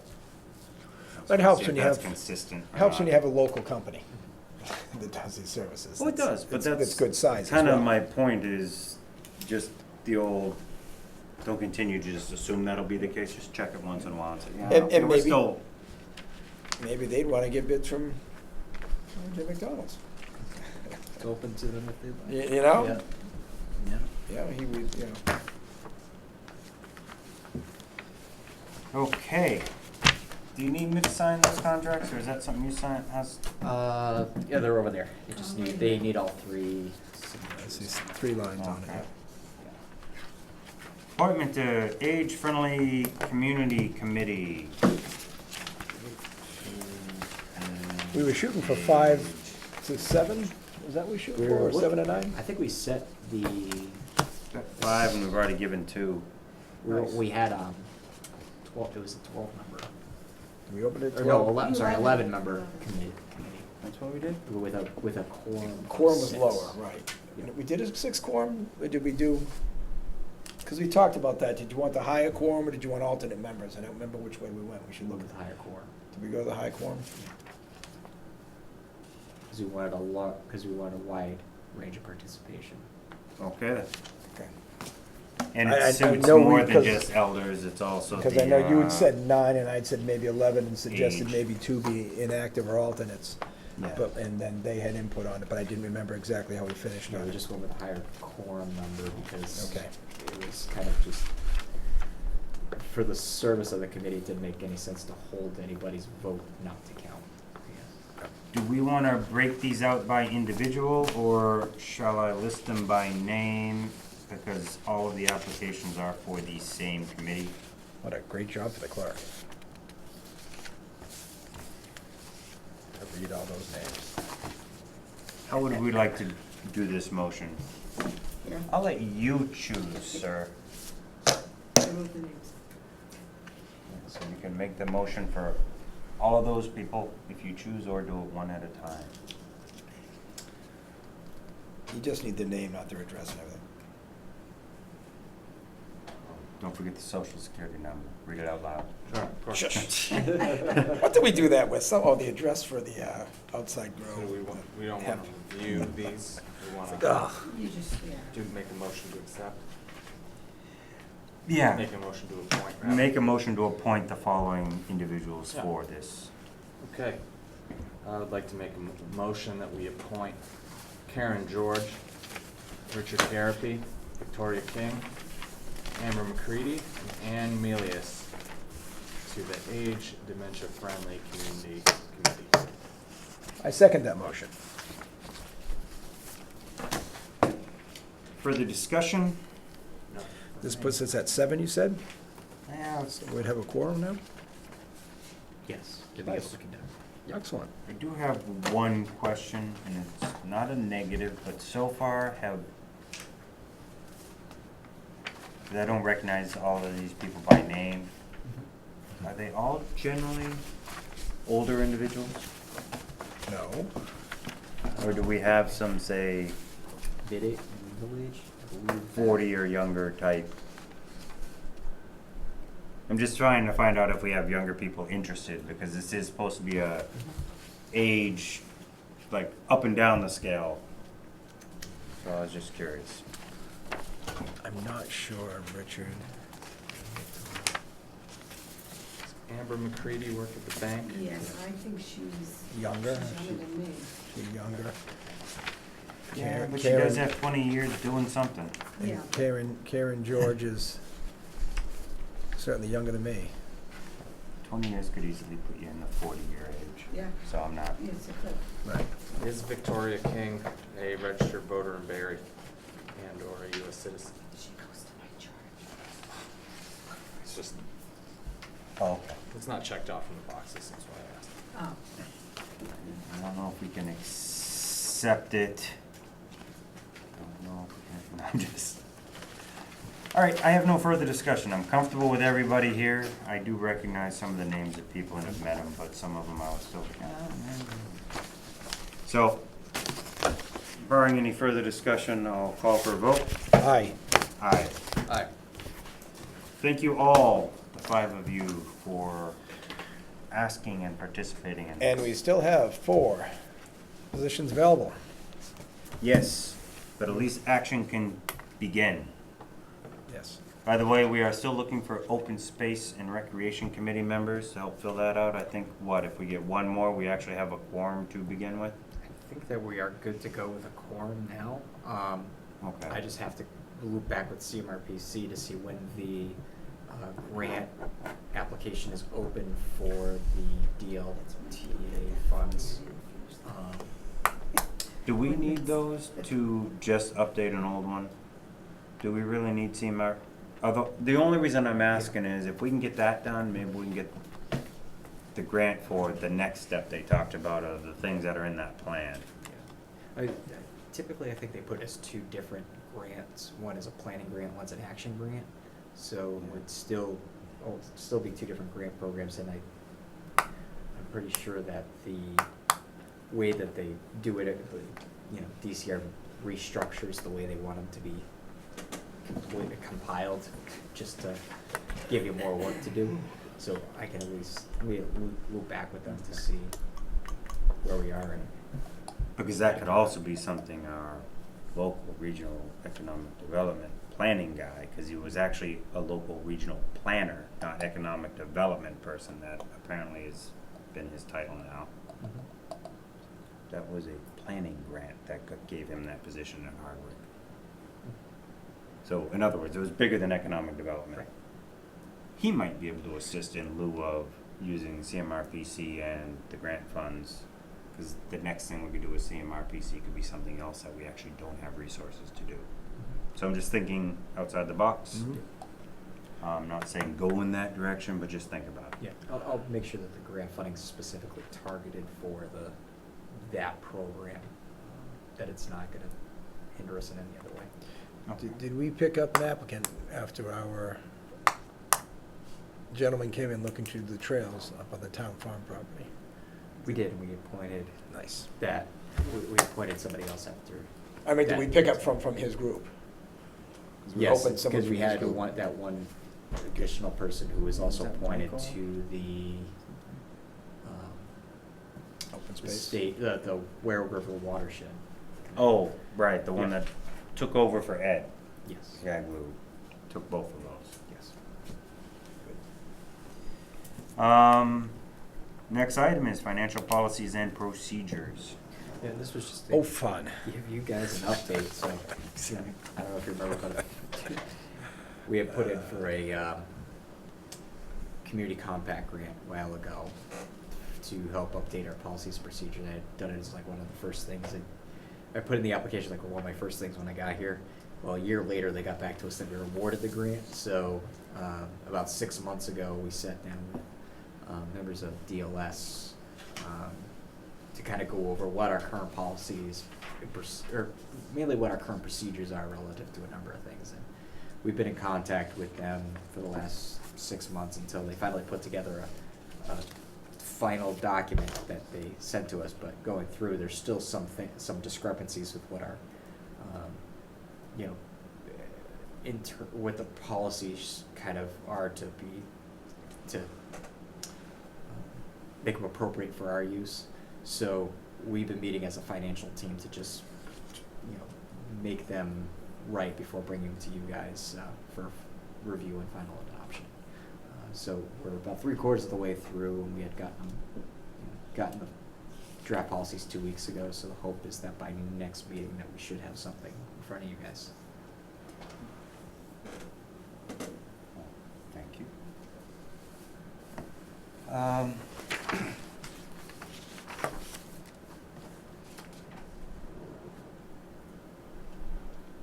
Any selectmen's reports? Would you like to go first, Greg, if you have anything? Just briefly, something I saw in Andrew's administrative report is something I was going to bring up as the ADA compliance things. That's actually what I'm doing for work now, and the town I always work for. They have grant money they acquired for that. And as I'm fumbling through the requirements to try to get, up to speed in what everything should be to make them, compliant, it's amazing how many things, simple things that we're not in order with, like, 1 out of 25 parking spaces handicap accessible, and the first one has to be van accessible. We don't have that here in this building. We should have 2 spaces, 1 van, 1 not. The van accessible requires an 11-foot space with a 5-foot clear zone beside it for unloading, or an 8-foot space, an 8-foot clear zone. Little things like that. And then they get into, we have paddle style doorknobs, door handles, which are good, but they'll get into curbstones, they'll get into heights of things, and I haven't looked at our restrooms and facilities to see the heights of things. Insulating the pipes under sinks so people with a wheelchair don't get their legs burned from a hot pipe underneath. The signage that's going to be also Braille compliant now, the location of signage in restroom doors and other doors, the heights of signs. There's a whole scope of things that we just take for granted because we don't think about it because it doesn't apply to us. But if you're a person that's vision impaired and you're looking for a restroom and you're going to the jam side of the door and there's no sign, you don't know where it is. Now it's a guessing game. It's supposed to be right there. Unless there's no space, you can go the other side, and last you can go in the door. But everything's, the methodology, to us, what different, we see it. But to someone who can't see it, it's very important that these things are in the right place. For someone to access a restroom, like one of the simple things I had to do is, there's a sanitary napkin dispenser in the unisex bathroom at the police station in Groton. It was 5 feet high. Who in a wheelchair is going to be able to use that and utilize it? Simple things like that, lowering the height of things, bringing down a mirror height. They got 2 mirrors in their restrooms. Drop one down to a handicap height so you can see it. It's 48 inches high, 49 inches to the bottom. It's supposed to be 40. Simple little things, but the grants available for that, for towns like ours, because there can be a serious impact. They've got, like, I don't know, $60,000 or $70,000 worth of projects. Some of it comes into repaving things and curbings, and the dispatcher window for the public has to be dropped, so they can do the whole entrance and dispatch. The city of Worcester's looking to do that now. They're trying to bid just that, all their public counters. They realize they gotta try to find a section they can bring down. Doing one of those right now, Groton, but that's not a drop down. This is a new one, but it's got to be compliant when I'm done. It's yeah. So it's a challenge. So the question, I guess, is, So Andrew was talking about possibly looking for grants, I believe, and I think that's Right, yeah, I what we mean- should do. grants for evaluation or grants for action? To do a self-evaluation transition plan, because we last did our plan in 2007, and going through it, it kind of hit a lot of the low-hanging fruit stuff, like the establishment of policies and, a few ramps, but I think that the newer regulations are a lot more in depth and kind of go It more came out into in the 2010, signage right. and stuff like that. So I'd like to have a new self-evaluation transition plan. And actually, when CMRPC is actually kind of doing a lot of the back work for a lot of the towns on it, they put a list out to say who actually has one on file. Even though we have one, according to MOD, we don't have one on file with them. So it'd be beneficial to do a new one than say, oh, hey, by the way, we did one 10 years ago, and here's what it is. And they'd probably look at it and go, well, what did you do? Right. How much So- of that is complete? How much more? Yeah. Right. So And they'll give you a wish list too. These are the things you have to do, and it'd be nice to see these Yeah. things. And as many as the things you can do are nice. If someone is, if you think of Chris Higgins, who's in a wheelchair, the difference for you and I to walk in a building for him is huge. And there's so many people in this town that are in that position that they shouldn't be losing access to anything because of a disability. And I think as a town, we really should make sure that we are complying. We'll make businesses comply, so we really need to look at ourselves first and make an effort to. Most of these things are not overly expensive to do. Signage is not difficult. There's a lot of things that are easier to do. Yeah. Yeah, you're right. there's some bigger items, and they may take time to set funds aside for, but most of them are, a lot of convenience can be made and accomplished with. I would recommend that even if we go through it and get the self-evaluation, once we actually have that self-evaluation report or the Mhm. final result of this, we reach out and call any people from our community and ask them to come in and review it. Mhm. Because they're gonna tell you the minimums that aren't close enough to what they need. Right. And we can revise that plan also to say, what step further should we go for this purpose? Like I said, they'll have a wish list when you have Because, like, I was at a thing for this city of Worcester, they were presenting how they were gonna redo Kelly Square. a. But they were presenting it to also show how it was gonna be, more accessible for blind people and deaf people, because it's hard for them to figure out how to cross the street in a lot of ways. It's hard for anybody across the street. And one of the things the blind people brought up, it was not specific to the whole thing, but one of the things they brought up was, no blind people know how to read Braille anymore. They don't learn it, they don't care for it, it doesn't work for them. Put Braille all over your building. Maybe 10% of the blind people in the country are still gonna be able to read that. So they're looking for things that are more auditory, things you can hear. So I'm just, you know, it's a different perspective when you talk to the person about, yeah, that's great, book says it, code says it, but it's ineffective because it doesn't actually help the people that you're Practicality's not serving. there, right? It's old school regulations that just keep trickling down. There was also. And that's why I'm saying we'll do that, and then maybe when we get it, we'll try to get some people from the community I to want to say say, an international standard had a circle and a triangle in restroom doors. I don't recall which is which.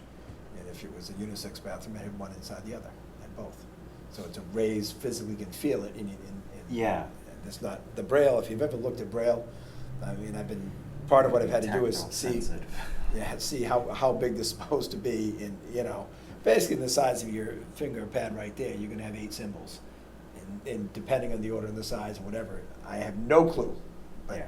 But that's each one is a character. I don't know if that's a word or if it's like, you know, stenography or if it's a letter. I don't know. But I can't feel the difference. I can't imagine how people can with any kind of accuracy, but. It comes down to, if you have no other way of reading, back in the day, you figured it out, like, you just did it, and you did it, and then eventually you could feel it, but today, there's no patience. I can just open up my app, text to talk, talk to text. Mhm. I don't need to read my text, which isn't bad. I mean, thank God we've made it to a point that we can help people to that level, but not all people can have that tool. But yes, I agree, getting input from people who have any kind of disabilities that could benefit from this is very wise. Yeah, Why just we ask. do something that's useless to them versus do something that's gonna help them. Even if the book says doing it, that's not gonna help. I would focus over here, like you're saying, yeah, just kinda. All right, that was my comment, but I appreciate you bringing that up. Do you have more on that? No. I'm just trying to say I'm done. I don't No, know. I'd like us to start moving towards that, because it wasn't until I started doing these projects that I mean, it's horrible that I don't realize this before, but it's not until I start doing the projects, I look at our stuff and go, oh, wow, this is not right. It's gotta be moved on. So I'd like that evaluation to have a timeline. So there you go. Working. Think of a timeline. Next meeting, we'll revisit, and you can tell us if you have a timeline. Sounds good. I was working today on getting some information over to CMRPC, who's gonna go up and get some quotes from vendors to say, this is what you're looking for at a general price point, and then they were gonna support a grant application to go out for the transition plan. So that's kind of a. But I say timeline just because I wanna make All sure we facilities, keep are on we it. focusing on a certain number of facilities? Town facilities. All town facilities. Not the infrastructure, such as sidewalks, or Yes. only Should be Sidewalks at the should- curb should- of the facility, it but should not be- throughout the town, I guess is what I'm asking. Including sidewalks. It should be that, yeah. That I was works. just curious, because it depends on the cost you're gonna pay someone to do the evaluation in this town. More A lot than of any- driving to say, I looked at all your sidewalks. Well, That's why I was asking. Not really, not Yeah, at this but point. mostly our sidewalks are. Right off the commons. and- Yeah, they're really right off the common, and I actually have put in a housing choice grant to look at revamping the sidewalk from Broad Street to Ruggles Lane to make that full ADA accessible from bottom all the way up to the school. 4 to 5 foot wide type or something. Right, that would be the engineering phase. The estimated cost for engineering was about $18,000 for that. But I actually, Engineering slap. I know. Cut and paste every block. It was- How much are you engineering? The larger portion of that was them looking at doing an ADA accessible sidewalk from the center of the common all the way to Quabbin, and tying Quabbin all the way up to the center, making that a pedestrian access. You know, that is something we should look at. I mean, my kids are older now, but, you know, you'd think nothing when the kids, they play track and things. They jog home from school, and it's just a mile. How's that fit But into complete streets? That's a busy road. Because that was something that was They're brought up list- then. So they're listed It's very busy, as and there's a lot of kids on it. high priorities on the Complete Streets program. A little further timed out in it, because I had it about 3 years out into the Complete Streets program. But We're when 5 I was years into going- that program, right? They're about 2. Yeah. 3 years out, but we're only 2 years behind. Yeah, exactly, Okay. pretty much. Although, as I was going through it and looking at what they had as estimated costs for it, I think that the estimated costs were significantly lower than what the real dollar values are.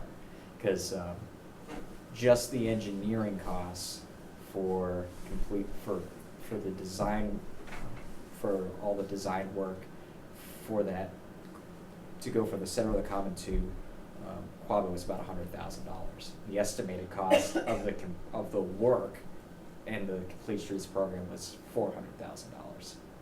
So they actually think the engineering cost is up, no, I think that is equivalent to 25% of the estimated construction? no, I think that the estimated cost that was used in that when putting together the Complete Streets program was significantly undervalued. I think that you're talking about more of like a $2 to $3 million project to improve the infrastructure. For the sidewalk? To do a revamp of the entire corridor, because Okay, that makes doing more sense. The doing- whole road, the Yeah. bike path, the sidewalks. Because we're supposed to be getting a bike path here too, and everyone's supposed to, the Complete Streets was the whole works. You gotta widen that street, so you're probably gonna have to be cutting into hills in places, retaining walls, It's, but pull-offs for handicap, so It's if pretty- you're only pretty 3 feet helpful. wide, you need to create the every 75 foot somewhere for someone to wait for the next guy to get through. I But if think you- it's pretty hill-free at least, it's not. there's a really few hilly. cuts, I mean, especially around where, More as you're coming down, is that Walnut? yeah, where Walwinet comes in, Mhm. because there's a few spots where it might be easier to go to the other side, but then you have to create a street crossing. So then it's Which means where you're the gonna want appropriate street crossing Power is and there. meters, so you can put a blinking light, Mhm. And, according to Complete Streets in the full boat. right. Yeah, it's just, It is a busy involved. road though, it's a busy road and, I don't know, then if you have access to the common, you wanna have access to Southbury from the school for walking.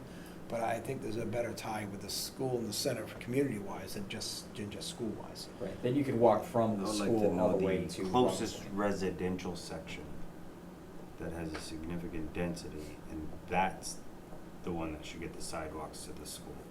The thought would Not be. just the common, because the common's cool up here and the school's Well- way down there, well, maybe Stetson Road and getting over to Southbury Road is the best way to get people to the high school than to come from the common. So I'd like to just think about that Yeah, as the thought all. would be but my thought in that was that you're connecting now pedestrian-wise, Ruggles Lane with Quabbin. So you could walk from one school to the other if you had a complete set of sidewalks from there to there. But knowing how high that cost is, I would think that once we have those engineering plans, we try to get it onto the TIP program. So that way we try to get some state funding too. I need better description and understanding of what you mean by tip. Transportation improvement program through the state. So it's a, Right, but I know people talk about getting on the tip program, but it always sounds like you're talking about doing one project and you hope they agree to it someday. Like, what is the tip program? Like, are you only allowed to put one up at a time and you wait? you could put all the town's needed infrastructure on it. It's just, it's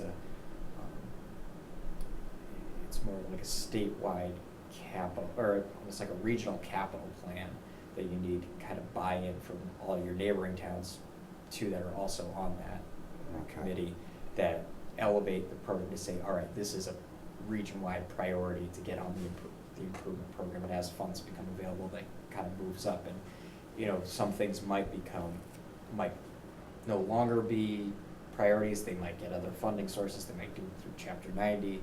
So it usually takes a while for a project to go from wanting to go on to till it finally gets funded. So, Okay. Thank you. I've heard enough and I figured it was something similar, but I was like, I've never really directly asked, like, okay, what is this? The number of programs is mind-boggling sometimes, and how they cut off and where they overlap is. Okay. Thank you. Do you have anything, Dylan? I have no report today. Okay. I have no report. Is there anything in the administrator's report you'd like to highlight or not? Just briefly, still working on the BCTV rehabilitation. I'm waiting for just a quote back from the architectural firm that I noted in here, who's going to give me a scope of work and estimated cost. And then at that point, we'll be able to determine how we want to proceed with that. The library roof, it was said to me that the library does want to move forward with the replacement of the roof fully with their own funds. I had a discussion with Doug Martin today, kind of like what they were thinking with that. And I guess they're looking at kind of replacing the slate roof with an architectural shingle. But I think it might be beneficial if they come forward and maybe give a better, or maybe have a discussion with you guys, because it is a major capital investment, and we do have the agreement in place that we have Right, that seems like a low number to replace that. Historical building? Is it a registered? I don't believe it's on the historical register. And if you look at the new roof is an architectural shingle. It's the older section of the roof that still has that's still a slate roof. And yeah, I want to be sure. So you could get 100 years out of a slate roof. You're gonna get 20 years Right. out of a. 20 to 30, probably 30 you should hope for architectural, but you could also look at a metal roof, which can look pretty nice, and they're gonna last you 50 years. Right, and that might be a matter of putting it out to bid with alternates and seeing what the costs come in at. But I ask that they do the due diligence of finding out exactly what they're looking for. Right, if 49 is what they can afford, so they're taking the cheaper way out with architectural, they might want to, let the town, at that point, put some funding into it and get a roof with more longevity, either back with slate, repair the slate, or metal. Right. I know slate's expensive, but it does last. Mm-hmm. And so does the metal last very well too. That was my concern. So if you didn't bring it up, I wanted to ask about that, because Okay. that seems like a low ball number to redo that roof. Yeah, that's what I felt as well. I feel like, if they're gonna replace a roof that's been there for 100 years, then try to replace it with a roof that's gonna last another 100 years. Yes. So, I always want to bring it to your attention and then have maybe a bigger discussion when they do have a more firm plan in place as to what type of roof they want to go forward with. And we acknowledge it is their building, and if they prefer to go that way, we can't tell them how to go with it, but I would lean towards. I would lean towards a better roof that's gonna last longer and have some input. We weren't against funding it before, we were against funding it when we didn't have an ownership or a lease, which we now have. But this, Well, I was, I and shouldn't they say we. know it, I and was. I'm not. But we're also gonna pay attention to what they're recommending and whether we do believe it's the right Right. investment. Absolutely. So I know it's their final decision until it gets to our input and how we want to present to the finance committee if we agree or not. So in other words, we could, but we don't want to fight it. Right. It was in our packet, so we need to acknowledge or read it. I don't think we need to True. act We on have it, a but gentleman here who does reading stuff. Mm-hmm. Well, this, At least everybody can know what it is. Letter, yeah. Just make sure you read it. Good luck with the name of what he thinks he, what did he call himself? Yeah, I didn't understand that either. Oh, I read about the perambulator. Yes, in that's my what I. selectman handbook, and I'm very curious as to. I- Is it every 5 years, every town has to send somebody to walk the boundary? Is that really true? That is the first time that I have ever heard of that. So I don't know if that's just in their bylaw. It said it in my book. It's a state Requires that they have a State- perambulator. every 5 years to. Is the goal to just verify the markers are there or that we agree with their locations? Because quite frankly, I'm not qualified to make that determination. I assume. Shall I read this Sure. letter then? Okay. This letter is marked July 27th, 2019, to the boards of selectmen and their designated perambulators for Rutland's adjoining communities of Hubbardston, Holden, Paxton, Princeton, Ocam, and Barry. Greetings. I am Rutland Select Board member Jeff Stillings, and I have been designated as Rutland's perambulator for the 2019 Cornerstone Witnessing. To assist me in this operation, I have solicited the dutiful assistance of Rutland's Cub, Boy, and Girl Scout troops, who have been board recognized and commissioned assistants to the town's perambulator. This opportunity became a fun and welcomed learning experience for all. It's going to you or I something? have therefore compiled a spreadsheet of our results and in some cases the GPS coordinates for the located markers. I ask that you please notify your designated perambulator of these Okay. events, and if so interested, advise him or her that I am available to formally witness the designated cornerstones with them. Prior to finalizing a final report for submission between our boards, I wanted to reach out to your perambulator should they wish to further verify any marker. Otherwise, if you are satisfied with the duties performed by our team of scouts, as I am, no further action is requested, and a final report will be heading your way. I can best be reached via email at stillingsjeffrey@gmail.com. Thank you in advance for your attention. Sincerely yours, Jeffrey A. Stillings, Selectman of the Town of Rutland. My question would be, Mr. Perambulator, what did you have to do to get qualified for that? Or Miss Perambulator, what did you have to do to get qualified for such an esteemed position? I don't know what it is, I think we should find out. Someone appointed by the town to go and verify your property bounds of the town.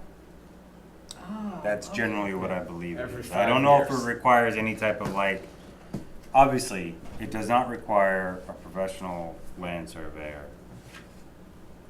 But Well, my understanding, and you I would- you think would you were getting at it in benefit from the that. handbook, if I remember right. There is some state law out there where it's the town's duty to go and check your own border, and I think this may be playing a role in it. I think this is exactly, as far as I can remember, this is exactly what I believe is the law of the land. so Every 5 years, you get a check. So we I don't may know if want that to means- check that, because I don't know if there's any results that get filed with anybody. Okay. I tried to look at anything I had on our municipal systems if we related to perambulators. It doesn't look like we've done Ever that in the done it? last 5 years. No, I don't So- think Barry's I've never heard it done come up, this so. since Barry was pulled from Rutland. But I think we might want to, They were just going to double check our I map. think we may want to verify our borders anyways and see if, reach out to the public, see if anybody has interest in doing this. There's probably a lot of people that have skills with the compass and land navigation, lots of military personnel Do and we others in have town. knowledge of any of our contacts who are kind of heading our Boys and Girl Scouts still? Or who are involved with the Boy Scout, Not directly, but. Scout leaders and stuff? I forget who's doing, Oh. I know that the Stevens family was Yeah. part of them. I know that, Rogowski's were into it, but they're all. the Rogowskis were, but I'm Brenda and Ron Rich, I think, were Richards, yeah. involved. Back in the day, I think Dennis Fleming was, but I don't think he's any more directly He was involved. too. But there are people, I just don't know who currently is. We can try But to- if they're interested, maybe we can connect them with Jeff, And maybe and this- we can have a Barry and a Rutland Cub Scout group go run out through the woods and find these cornerstones along the Berry Rutland together. And I would say if you can find a legal definition of what we're supposed to have for a perambulator, Look up the perambulator. perambulator. I think all three of us should look that up, See what and the- in 2 weeks, come back and figure out what each of us learned. See what it is that we need to do, and if we need to appoint an And official. Andrew, you can't answer the question until the three of us fail to answer it This will be properly. your quiz for next time. So if Yes, if exactly. we have to appoint a perambulator, we should find out what it is we have to do and add it to the books and put it on the calendar and start doing our diligence. Sounds fun. I wanna tag along. I kinda wanna go find the Yeah. board. I'm and gonna tell need to you, I stretch want- and buy some So new shoes. and how make about my- this? But if either of you are interested, I would put a motion on the floor for either of you to contact Jeff and feel free to get involved. I would not hold you back. I'll contact matter I what. think we should all go look at this on our own too and see. I just It don't sounds have the time, and interesting. in 3 weeks, I'm getting my ACL replaced, so I'm not So- walking in the oh. woods. Yeah, Fun. I'll contact, My ankle Jeffrey blows up Ace whenever I go Stevens. walk in the woods, but I'll do it anyways. It looks like. Walking's not the problem it looks until they like- replace it, and then I'm supposed to be bedridden for a Andrew, little while. in this letter, A week there's or a, something. The says, screws hold it it together. but refers it's- to a compiled spreadsheet of results. Can you send that to us? Did you I actually would get love that? to if I could find it, because I think that one sheet came in the That mail. was Yeah, I think it's coming. Yeah. Well, it's dated recently, isn't it? It's- July it's- 27th, yeah. Right, so Yeah. it's coming later, he said, so we won't have it Oh, it's yet. coming, oh, yes. But I'd be curious, we must have, and probably, Spreadsheet attached. maybe the planning board would have it, a designation of I where, have we must compiled have border spreadsheet. markers at certain points. And somebody must have a list of those, and I would think the Oh, planning it board doesn't say may. that it's- Well, we'll get to it. doesn't say that Because it's once we attached. know where they're That's supposed to odd be, that you certainly say can go that you find them have now. a spreadsheet I don't know if I can results, get but GPS not- nav out of my phone, I So you probably can can. email them and see if you'll. I can certainly, I mean, I can Yeah. take a compass and find you anything within 2 feet in the woods. But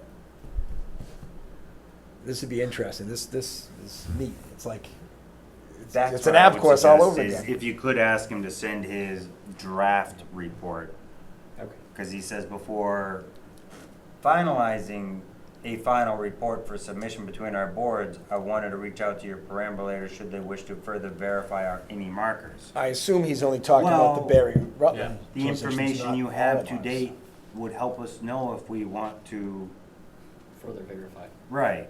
Yeah. Like, I can't really further verify unless I actually know what you've been doing. Yep. All right, no problem. Let me ask him.